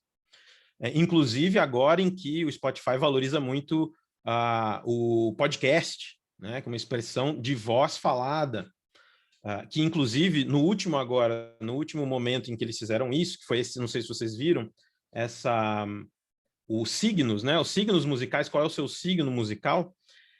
No meu caso, por exemplo, o que apareceu nas minhas listas eram podcasts e não música, né? O que nos leva a pensar sobre como essa mídia sonora da voz também está sendo introduzida de uma maneira muito intensa pelo Spotify. Eu já vou concluir, estou chegando ali, faltando um minutinho.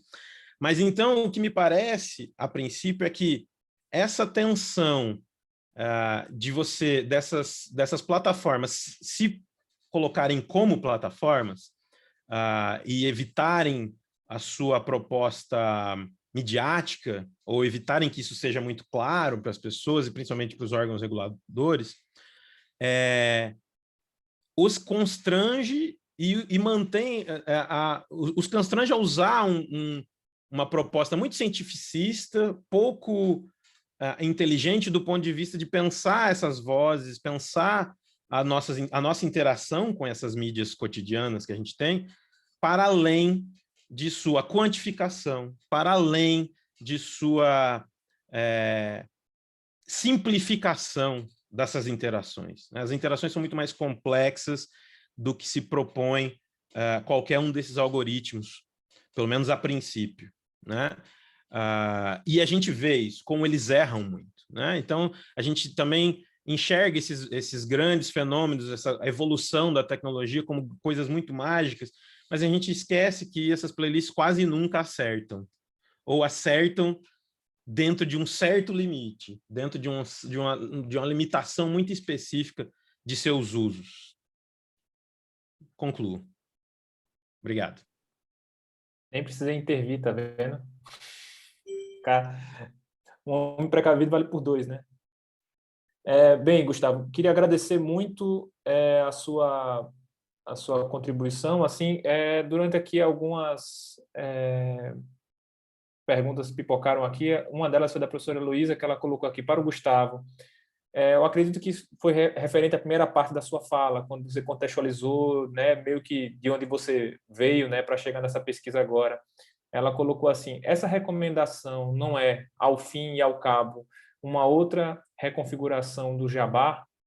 E aí rolou aqui um debate no chat sobre o que é Jabá em Portugal, né? Mas aí seria esse play pago, né?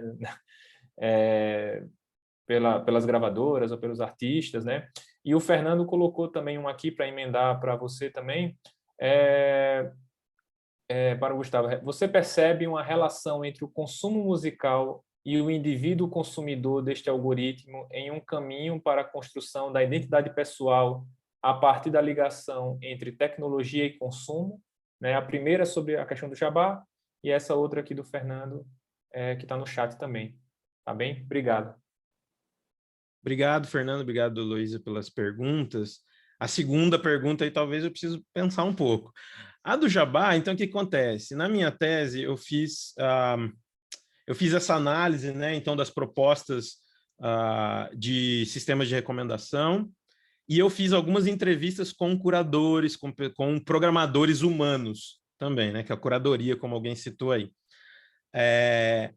E o que a gente vê é que, assim, o jabá em si, ele tem portas possíveis no sistema. Ele não é... o sistema a recomendação, de uma maneira geral, ela não pressupõe necessariamente o jabá. Ela reproduz a recomendação musical do rádio, né? Como a recomendação musical do rádio tem a possibilidade do jabá, aqui não vai ser diferente. Você tem essa possibilidade também, né? O que acontece é que um alimenta muito o outro. Então, o editor humano, ele informa o algoritmo e o algoritmo informa o editor humano. Essa ideia que o Spotify mesmo tenta, às vezes, colocar como existem... nós temos playlists editoriais, nós temos playlists algorítmicas. Separadas, isso é falso. Na verdade, é falso não. Elas existem, mas elas, na verdade, se comunicam muito fortemente. E aí você tem o que é uma recomendação não perpassada pelo pagamento. Porque quando você entra na homepage, você tem lá coisas que são feitas com pagamento, que são anúncios. Então você entra na homepage, você tem lá um banner com um anúncio do disco novo de alguém que você não ouve, né? E isso também é uma recomendação, né? E aí você tem também momentos em que aparece a notícia de que os artistas vão poder agora pagar para aparecer mais próximo, em cima da playlist, etc. Então, assim, existe a possibilidade? Claro que existe. O sistema não se propõe, mas é óbvio que existe, é óbvio que... né, é só você entrar ali, é isso. É só você entrar na homepage e vai perceber que existem formas de empurrar certas coisas para você, independente do seu perfil personalizado, né?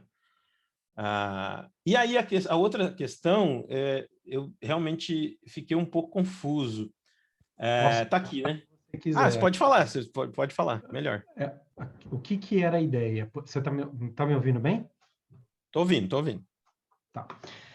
A ideia é que eu vou amar o Nelson. Nossa, como ele pensou naquelas músicas que eu nunca imaginei. E aí, será que isso é algo para criar uma identidade para mim?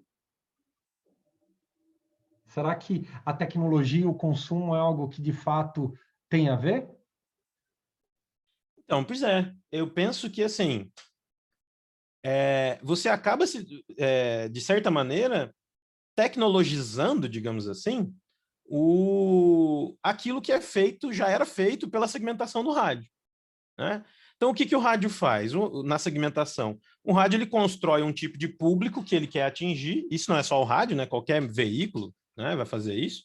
Mas o rádio tinha isso como característica muito específica ao final dos anos 70 e seguindo em diante, em que você tem, olha, esse é o meu perfil de público, então é para essas pessoas que eu construo a minha playlist, né? A diferença é que o Spotify ele vai dizer para você que aquilo ali é individual, que aquilo ali é personalizado. Aquilo ali você não faz parte de um público amplo que ouve a CBN. Você não é parte de um público amplo que ouve música de atitude, como nós temos aqui em Maringá uma rádio chamada Mundo Livre FM, que a música é uma atitude sonora, né? O slogan da rádio. Então, quem ouve a rádio Mundo Livre FM é alguém que tem atitude sonora. O que significa essa atitude sonora também vai saber, né? Mas então você tem ali, você ouve aqui, você tem atitude sonora. E o Spotify vai dizer que não, você ouve o Spotify, você tem aquilo que você quer, quem você é. E aí me leva a essa ideia que você colocou, né? É uma segmentação como a do rádio, porém muito mais pervasiva, muito mais complicada de ser fixado em algum lugar. Por quê? Porque ela corresponde a uma pessoa e, ao mesmo tempo, finge que não está correspondendo, né? Ou seja, não, isso aqui é o que você quer, não é o que o algoritmo disse para você que você quer. Mas, na verdade, a decisão é do algoritmo, porque o algoritmo se propõe como alguém que só constrói uma estrutura. Mas essa estrutura está determinando um padrão de consumo. Inclusive, a Norma Coates, que é uma pesquisadora do Canadá, ela coloca uma preocupação nesse sentido, né? Em que nível realmente, quando você está ali com grandes números, então... E na minha tese tem agora, com certeza, já deve ter uma nova estatística, mas eu fiz lá uma pesquisa rápida sobre quais eram os artistas mais ouvidos, e você tem ali, acho que de 20, eu não lembro se eram 20 ou 15 que eu coloquei na minha listinha, só 1 ou 2 eram de independentes, de estúdios independentes, de gravadoras independentes, enfim. Todos os outros eram das majors. Ou seja, que diversidade está sendo produzida, que pluralidade está sendo colocada, já que nós todos somos diferentes, cada um tem o seu próprio gosto, e o Spotify está servindo a essa personalização, né? Então, se eu entendi a sua pergunta, nós estamos falando sobre essa interplay, né? Entre, eu sou eu, estou vivendo ou só repetindo o que o Spotify quer que eu repita, né? Exatamente isso. Exatamente isso. Sabe uma coisa que eu percebi, só para finalizar? Ele não faz isso em podcast, nem em e-book ou audiobook, entendeu? Por enquanto, talvez, né? Bem, obrigado, Gustavo, Fernando. Né? Vamos passar... depois dá uma olhada, Gustavo, no chat. Tem uma pergunta aqui em relação à sua tese, né? Eu acho que foi do João Francisco aqui, se tem algum lugar para acessar, se você puder compartilhar alguma coisa assim. Bem, eu queria passar agora para o nosso último trabalho da sessão, né? O trabalho do Luiz Moura, né? Do MySpace ao Spotify, o papel das gravadoras indie na nova desmaterialização musical, né? Luiz, que é doutorando em Ciências da Comunicação e é mestre em Comunicação, Arte e Cultura, ambos pela Universidade do Minho, né, em Braga, Portugal. Né? Tem qualificação em Estudos Urbanos pela Universidade Nova de Lisboa, vive em Lisboa, Portugal, há 7 anos. Né? Fala português, inglês e alemão e, nas horas vagas, ainda encontra tempo, segundo ele, para ser guitarrista e vocalista da banda The Invisible Age. Né? Luiz, pode assumir. Obrigado, Vitor. Estão me ouvindo bem? Tudo bem? Tranquilo? Ótimo. Bom, obrigado, Vitor. Obrigado ao pessoal do Sonoridade pelo aceite, que achei assim, uma honra estar aqui falando para vocês e perto de tanta gente que, enfim, só nessas apresentações vocês já me botaram um monte de coisa na cabeça e daqui a pouco a minha tese vai ficar com 5.000 páginas, porque as ideias ficam borbulhando e achei todas as apresentações incríveis. Fico tímido agora de falar um pouco sobre a minha tese, sobre o meu trabalho. Eu vou só compartilhar minha tela, minha apresentação aqui. Vocês estão vendo? Tudo bem? Ok? Sim. Beleza. Sim. Então é isso. Muito rapidamente, só marcar o tempo aqui também, porque se deixar também, assim, eu vou falar até amanhã de manhã. Essa parte, né, do MySpace ao Spotify, o papel das editoras independentes, gravadoras indie, que é editora, na nova desmaterialização musical, é uma parte final da minha tese, minha tese é sobre gravadoras independentes em Portugal, gravadoras indie em Portugal, há uma diferença sobre isso, e que eu faço no doutorado lá no Estado do Minho, já desde 2019. Eu comecei estudando isso em estudos urbanos na Nova, mas eu voltei para a Universidade do Minho, porque achava que tinha mais a ver com o que eu queria pesquisar, e essa é a última parte da minha tese. Então, na verdade, eu estou trazendo mais questões do que propriamente conclusões ou coisas que eu tenha descoberto, porque, enfim, vocês sabem muito melhor do que eu, é um material ainda que está em constante mutação, é um material muito novo, e está toda hora mudando, provavelmente quando entregar minha tese já vai ser completamente diferente. E, na verdade, eu falo não é sobre a tecnologia, né, como vocês estão mais falando aí, mas mais sobre os processos de como essas gravadoras se relacionam com essas tecnologias, né? Eu estou do outro lado, eu diria, né, do panorama de quem está usando. Então, como eu falei, eu ainda estou estudando isso e eu ainda tenho que fazer as entrevistas com as gravadoras. Eu terminei a minha fundamentação teórica agora, e agora eu vou parto, se a pandemia deixar, para as entrevistas de campo, para exatamente chegar para saber qual que é o papel dessas gravadoras indie aqui em Portugal. E eu acho que é interessante começar só contextualizando do indie, né, enquanto gênero musical, vamos assim dizer, que ele começa em 1976 com a banda Buzzcocks lá em Manchester, com o EP Spiral Scratch, que é considerado o primeiro lançamento indie da história, que foi totalmente financiado pela banda. E por que eu quero contextualizar, contar essa história muito rapidamente? Para a gente poder entender qual que é o balaio que essas gravadoras indies estão, para depois gerar essas perguntas e esses questionamentos que vêm a seguir. Obviamente, havia uma expressão que vem de independente, que é um termo criado por jornalistas nos anos 80, e que é o primeiro gênero que leva o seu nome devido ao modus operandi, segundo Resmond Doll. Quer dizer, você tinha o heavy metal, você tem o hip hop, você tem o reggae, mas o indie é o primeiro gênero musical, considerado o primeiro gênero musical que vem a partir do modus operandi, não por conta de configurações sonoras, como muita gente imagina. É o que eu falo, é um gênero abstrato, ele designa muito mais de não estar ligado ao major, não é só isso, mas uma série de comportamentos e processos diferenciadores em relação ao status quo. Ou seja, ele é mais diverso, ele é uma mistura de gêneros e não só essa percepção geral que todo mundo tem quando fala de banda indie, acha que é aquela banda que 4 caras brancos tocando um rockzinho com uma guitarrinha melódica, etc. e tal. É isso também, mas isso muito porque o termo indie surgiu exatamente quando essas bandas estavam estourando. Então, houve um acoplamento, vamos dizer assim, do termo com esse tipo de sonoridade. Passando muito rapidamente aqui, se o computador deixar. Aqui, pronto.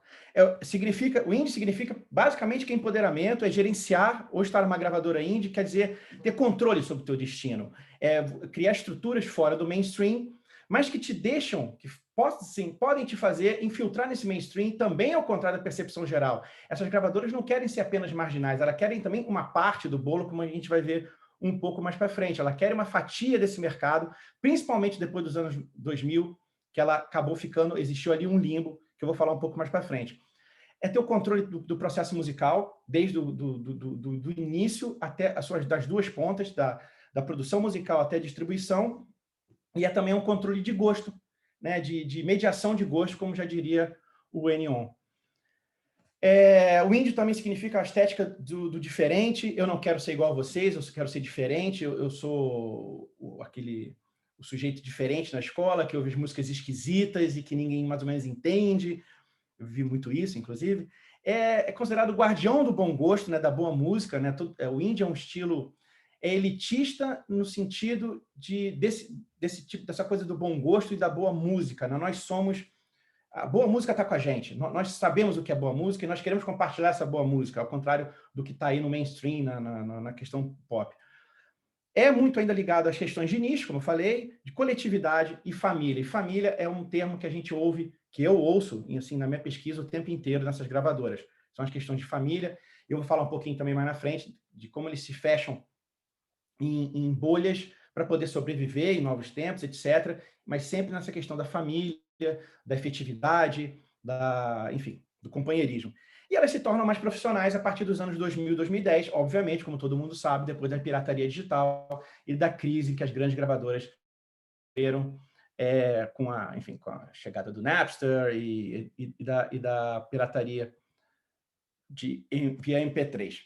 E nos anos 2000, as gravadoras começaram a desenvolver, por causa disso, novos métodos de trabalho, junto com criação e crescimento de plataformas de música e mídias sociais.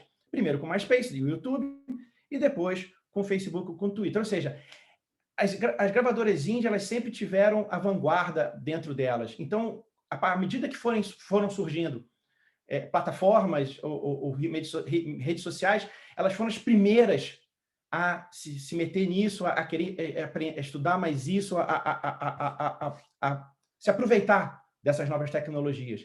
Então, elas sempre tiveram um passo à frente das majors, porque estavam assim, muito ali próximas, e por questões de necessidade também. Também, continuando nos anos 2000, onde é que eu estou? Peraí, desculpa. Aqui. Aí começam a surgir também os outros portais, como eu falei, o MySpace, que era uma mescla de portal e rede social. É a primeira plataforma considerada orientada para o produtor, ou seja, eu vou prover o conteúdo, a minha banda vai prover o conteúdo para a gente poder espalhar para o mundo. E aí tem umas questões aí que eu coloquei, né, que o MySpace foi comprado em 2005 por 580 milhões de dólares. Em 2011, ele foi vendido por apenas 35, ou seja, ele foi totalmente suplantado pelo Facebook nesse sentido. Coisa que a gente não está vendo muito acontecer com as outras plataformas de streaming que aprenderam, acho que com os erros do MySpace. Aí eu peguei umas imagens muito toscamente, gente, assim, eu sou péssimo em fazer apresentação, do Internet Archive, para se alguém tiver saudade do MySpace, lembrar como é que era mais ou menos a interface dele.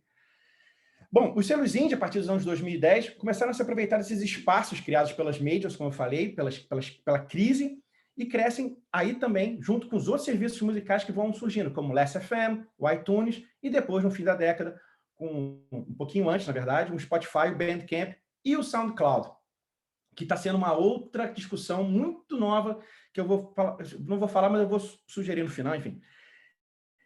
E essas gravadoras precisavam sobreviver num momento marcado pela pirataria, ou seja, se a pirataria atingia as grandes gravadoras, atingia elas também, né? Ainda mais num produto que não tinha penetração no mercado. Então, como eu falei, elas começaram a criar bolhas, onde desenvolveram nichos fiéis, fãs devotos, e eu botei algumas gravadoras aqui de Portugal, que é a Lovers and Lollipops, a Revolve e a Omnicord, que para mim são exemplos dessa movimentação do meio indie. E aí surge também uma questão muito importante que eu falo na minha tese, que eu já, como citei o Enion, de prescrição musical, que essas gravadoras, em um momento de pulverização, vou até passar para o próximo, de pulverização e nova desmaterialização, porque se a gente parar a pensar, a música até o surgimento do fonógrafo era desmaterializada, você só conseguia ouvir música se uma banda tocasse para você, né, com a partitura, etc. e tal. A música vira materializada e agora é novamente materializada. Essas gravadoras precisavam se mostrar como promotores de diversidade musical e não só meras reprodutoras de fonogramas, né? Viraram prescritores musicais, como eu falei, curadores de evento, agregadores de comunidade, numa coisa que é chamada da gestão 360, que eles cuidam do artista do começo ao fim, produzem festivais, eventos. Os festivais são uma grande vitrine, né, para venda de shows, de discos. Elas começam a penetrar nos grandes festivais de música, na verdade, grandes feiras de música, como o Eurosonic na Holanda, onde era mais dominado por grandes gravadores. Elas começam a penetrar ali para poder vender negócio, para poder fazer negócio, ou seja, se tornam mais profissionais. E aí uma citação do Stefan Witt, que é de um dos melhores livros que eu já li na minha vida, acho que todo mundo aqui deve conhecer, que é o Como a Música Ficou Grátis, que é maravilhoso, assim, eu acho que devia virar até série, assim, de tão bom que ele é, tão bem escrito e de tão envolvente que ele é. Que ele fala que à medida que artistas e gravadores procuravam novas receitas, novas fontes de receita, a importância dos vídeos, do direito de edição, serviços de streaming e dos circuitos de turnês, festivais aumentava cada vez mais.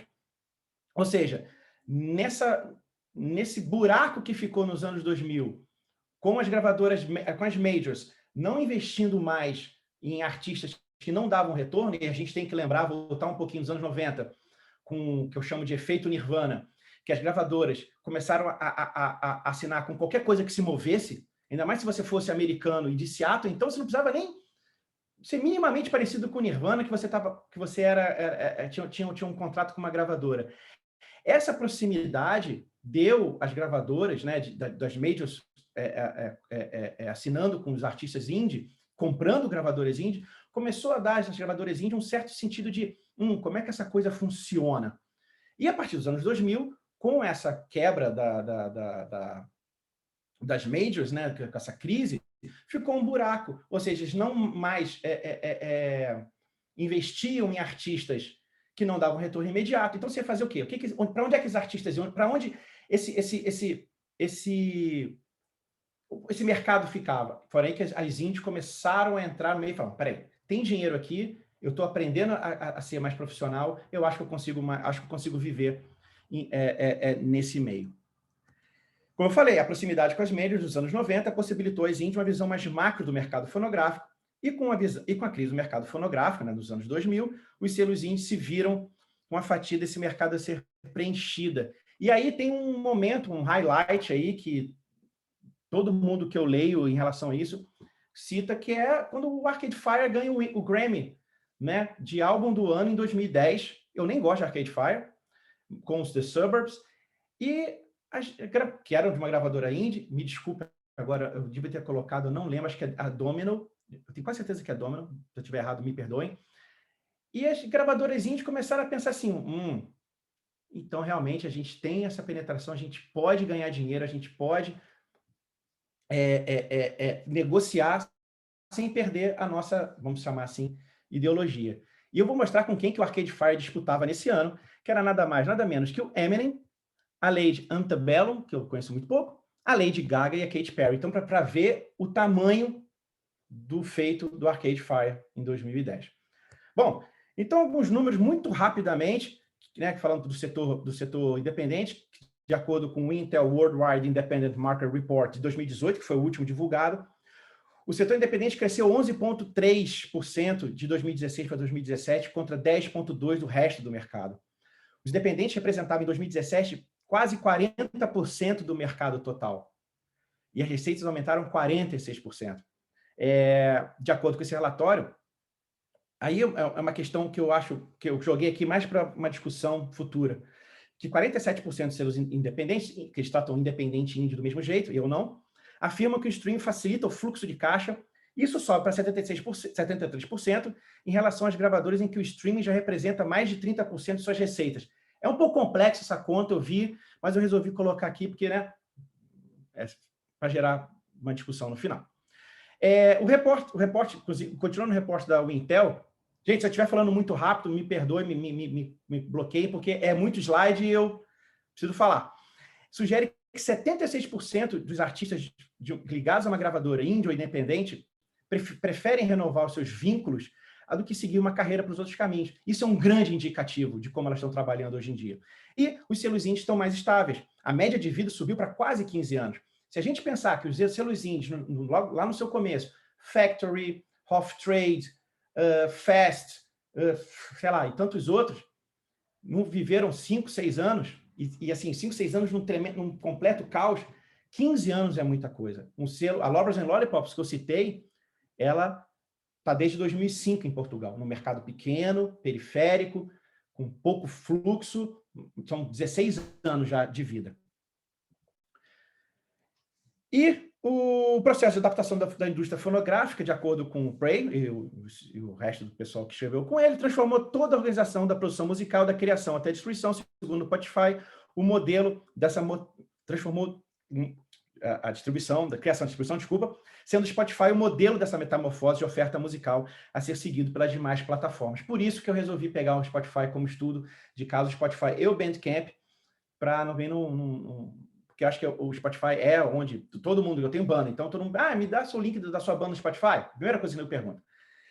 E com isso, com o Spotify, com essa pulverização toda, como eu falei antes, para reforçar, os indie labels precisam gerar cada vez mais processos afetivos para fidelizar seus fãs. Então, a questão passa a ser muito mais, como eu falei, da família e de processos afetivos, para você conseguir a sobrevivência, já que você não vende tanto, do que qualquer outra coisa. E aí, passando rapidamente para o Bandcamp, que eu faço essa comparação no fim da minha fundamentação teórica entre o Bandcamp e o Spotify. O Bandcamp é considerado que é o grande aliado das pequenas gravadoras e bandas. É uma loja virtual, sem custo de manutenção e distribuição de royalties, ou seja, não existem métricas visíveis, né, como redes sociais, você não curte, seguidores, você não vê isso. É uma loja virtual. Você tem uma interface menos plataformizada, menos mainstream, com a possibilidade de edição por você mesmo, autogerenciamento, customização das páginas pessoais e remuneração direta. É o que o Hasmondalk chama de plataforma de transações.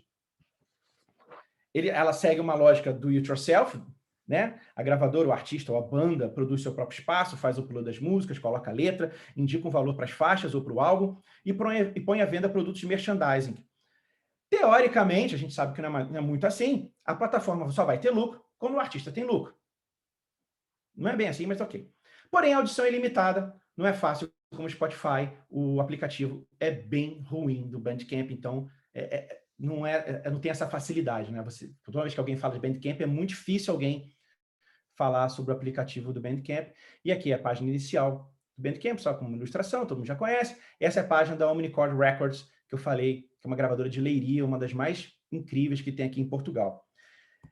E falando mais um pouquinho sobre o Spotify, que todo mundo já falou aí, muito rapidamente também, que é a principal plataforma de audição de música via streaming, é a grande vitrine hoje em dia da música, e a grande vantagem é que você tem a disponibilização imediata do catálogo,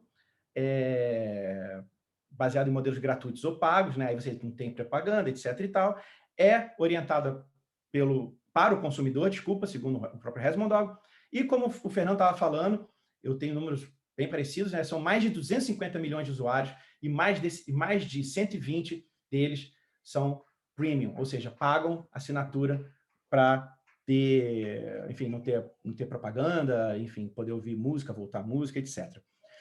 E o grande problema dela, que eu cito, que eu falo, é que ela funciona em certos pontos como redes sociais. Você precisa ter número de fãs, ouvintes e os streams que impactam diretamente na exposição do artista ou gravadora na remuneração. Aí eu vou repetir o que eu acho que todos os três falaram antes de mim, a necessidade de você estar presente em playlists.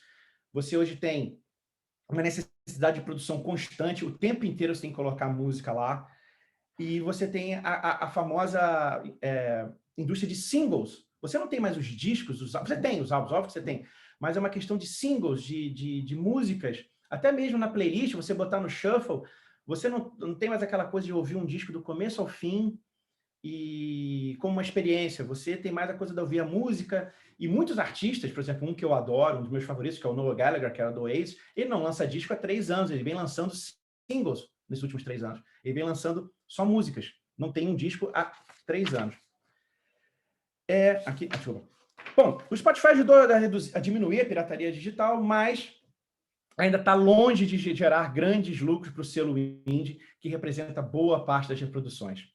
E aí o selo indie está num grande dilema, que eu já vou acabar, já estou vendo que eu já estou estourando o tempo, que está num serviço que não remunera direito, não remunera de uma forma justa, isso todos os meus entrevistados de gravadores independentes falam, mas é impossível você não estar nele, você tem que estar nele. E uma questão que eu faço é, a democratização que o Spotify traz, que as plataformas de streaming traz, é só propaganda? Parece que sim. Você tem muita exposição e você tem pouquíssimo retorno. Zero. Eu só vou falar rapidinho assim. Eu tive uma banda que eu botei no Spotify em 2017. Eu recebi há 2, 3 meses a incrível quantia de 12 euros. Deu para umas 3 cervejas só. 3 anos. Tudo bem, eu sou um artista independente, etc, etc, etc.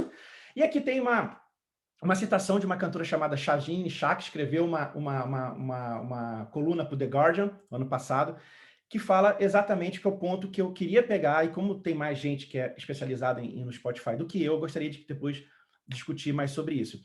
Que o streaming realmente funciona para os superstars e grandes gravadoras. Em vez de receber um valor direto para venda, como no caso de downloads ou compras físicas, é o sistema de o vencedor leva tudo. A forma como funciona é a receita combinada de cada assinante de streaming, dividida por participação do mercado. Que é uma coisa que o SoundCloud veio falar que vai fazer diferente. A gente não sabe ainda se é verdade. E, só para terminar, esse panorama, né, todo que eu contei aqui dilui as fronteiras entre o indie e o mainstream no que se refere aos negócios. Os selos indies têm práticas mais profissionais para tentar monetizar a exposição que eles podem ter, e que destaca ainda mais, o que reforça ainda mais, é aquela coisa da globalização que reforça o local. Destaca ainda mais um núcleo que é ser indie, a música do nicho, porém, música do nicho que é feita para o mundo, mas com sentimento de família, de proximidade, são os valores que o selo indie quer passar para o mundo. Que eu falei, o futuro é o SoundCloud. O SoundCloud, no dia 1º de abril, lançou uma nova campanha que o dinheiro que você paga vai direto para os artistas que você mais ouve. Eu não sei se vai ser bem assim ou se não é. Está muito cedo ainda para discutir. Rapidamente, se passar aqui, agora são minha base de dados. Aqui é um pequeno mapa com as gravadoras em Portugal. Eu fiquei bem espantado. A operação hoje tem mais de 180 selos em 35 cidades, regiões, bairros, etc. A maioria em Lisboa, Porto e Coimbra. E eu adoro terminar com essa citação que é se você tinha mais ou menos 30 anos quando o Muro de Berlim caiu, essa música, a música indie, provavelmente não significa muita coisa. Mas, se outro caso, por outro lado, se você tinha mais ou menos a sua adolescência ou seus 20 anos, eu tinha 15, se você for um skinny white male e usava óculos, essa música provavelmente soava como uma comunidade, uma salvação. E é por isso que eu sou apaixonado pelo tema e por isso que eu quis fazer isso no meu doutorado. Essa é uma playlist que eu faço que eu fiz no Spotify, com as bandas das gravadoras que estão que vão estar na minha tese. Esse é meu e-mail. Quem quiser discutir, conversar, o assunto que eu mais gosto de conversar no mundo, eu estou aí disposto e à disposição para quem quiser fazer comentários, críticas, enfim, eu estou aberto para isso, porque eu acho que a gente está aí exatamente para isso. E é isso. Muito obrigado e foi um prazer e foi enriquecedor ouvir todo mundo aí. Obrigado. Obrigado, Luiz. Pessoal, eu só queria fazer uma pontuação aqui antes da gente seguir com as questões, que a gente está bem em cima da hora para a gente terminar essa sessão aqui. Tem algumas perguntas aqui para o Luiz, mas aí só pedir a paciência de vocês para a gente poder ter um debate rápido aqui com o Luiz, mais uns 5 minutos, e a gente dá um intervalinho para a gente voltar para a sessão da noite, né, aqui no Brasil, e a sessão da madrugada lá em Portugal, né? Luiz, muito obrigado pela sua fala, tá? Tem uma pergunta aqui do Gustavo, que ele pergunta assim: Luiz, você aborda o Bandcamp na sua pesquisa, né? E aí eu queria, já que você falou bem rápido no final, até talvez puxando nessa pergunta do Gustavo, dar um tempinho a mais para você falar, que seria a questão do Bandcamp Friday, né? Que nesse contexto da pandemia, eu acho que tem todo um debate, né, acerca, que eu acho que levantou ainda mais, né, um debate acerca dessa remuneração aos artistas, né, principalmente nesse momento complicado que a gente tem passado, né, sem shows, etc, né? Que eu acho que, por exemplo, o Spotify também tomou algumas iniciativas, mas eu acho que são iniciativas muito daquele ponto de vista da doação, né?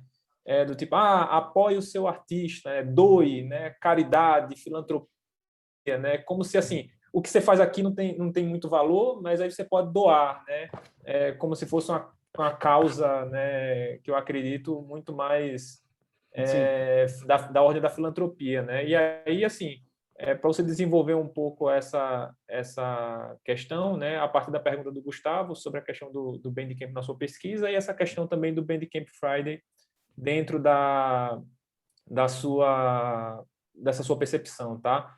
Para a gente encerrar esse debate de hoje e passar para você. Beleza, obrigado. Obrigado pelas perguntas. Desculpa, eu estourei 2 minutos do tempo, mas enfim, eu prometo que eu vou ser mais conciso agora. Gustavo, assim, sim, eu abordo, sim, eu falo do Bandcamp, mas exatamente com essa visão. Eu não quero fazer nenhum juízo de valor, obviamente, a tese não é para isso, mas do uso dele pelas gravadoras indie, e do uso do Spotify pelas gravadoras indie. E o que eu percebi é que, sim, ele assim, resumindo muito rapidamente, ouça a gente no Spotify, mas compre o disco no Bandcamp. É isso. Basicamente é isso. Então, assim, o que as gravadoras indie aqui em Portugal estão fazendo, né? E eu vou falar das gravadoras indie de Portugal porque é o meu campo de estudo. Elas estão vendendo as faixas, né? Umas faixas como qualquer outra gravadora, mas ao mesmo tempo estão investindo muito em formatos físicos, né? De vinil, cassete, o CD não muito. E elas apelam, vamos dizer assim, talvez não seja o melhor termo, mas apelam muito para o afetivo, como eu falei, a questão da família. Olha, a família Lovers and Lollipops está aqui. Se você for... uma questão muito importante que eu ia falar, mas eu vou falar agora. Existem clubes de assinantes. Então, se você for do clube de assinantes de uma gravadora ou outra, no Bandcamp você tem um desconto, você tem um valor reduzido. Ou seja, para ajudar a criar esse meio, esse meio de compra para você. E em Portugal, isso foi uma surpresa muito grata, que no Brasil, assim, né? Quem tem banda no Brasil sempre ouviu, né? O seu amigo vai pagar R$50 para ir no show, R$50, R$300 para ir no show qualquer, mas não paga 5 para ir no seu. Sempre, pô, bota meu nome na lista aí. E aqui é mais ou menos diferente, aqui as pessoas compram mesmo. Você vê discos de gravadores independentes na FNAC, por exemplo, né, em grandes lojas de departamento. E o que elas usam no Bandcamp é exatamente isso, a nossa loja virtual. Todos os sites você clica lá e leva para o Bandcamp para você fazer isso. E na questão do Bandcamp Friday, é mais ainda isso. Eles apelam ainda mais para essa coisa da família, do nicho. Olha, hoje toda a compra vem direta para a gravadora, para os artistas que você gosta, comprem. Eles fazem eventos no dia do Bandcamp Friday, disponibilizam algumas faixas ao vivo, inéditas, ou seja, para poder gerar mais tráfego, gerar mais fluxo. E tem sido, aqui, pelo que eu vejo, tem sido bem interessante. E, só para terminar e fechar, a questão não se limita só ao Bandcamp e etc., obviamente, porque existe um sentido de profissionalismo na música independente aqui, que com associações como a AMA-EI, que é ligada a Impala, a Merlin ou a AMI, a AIM, Associação Independente de Música dos Estados Unidos, e eles têm muita coisa das boas práticas. Então, eles não cobram pelos serviços. Então, por exemplo, se você vai subir uma música no Spotify, você vai para uma plataforma que é gratuita. Eles só cobram, você divide, como é que eu vou explicar? Todo mundo só começa a ganhar a partir de um certo ponto. Então, essa lógica está muito dentro aqui, essa lógica do Bandcamp, de você ajudar, de você pagar, de você estar dentro, de você se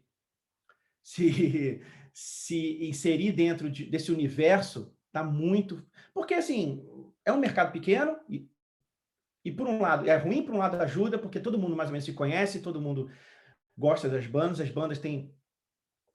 enfim, posso ficar falando isso aqui sobre a noite inteira, mas ajuda nesse sentido do nicho, da família. Então, quando tem um lançamento, as pessoas compram ainda assim, nem que seja uma faixa ou outra, que gostam, e também para se sentir participante desse meio.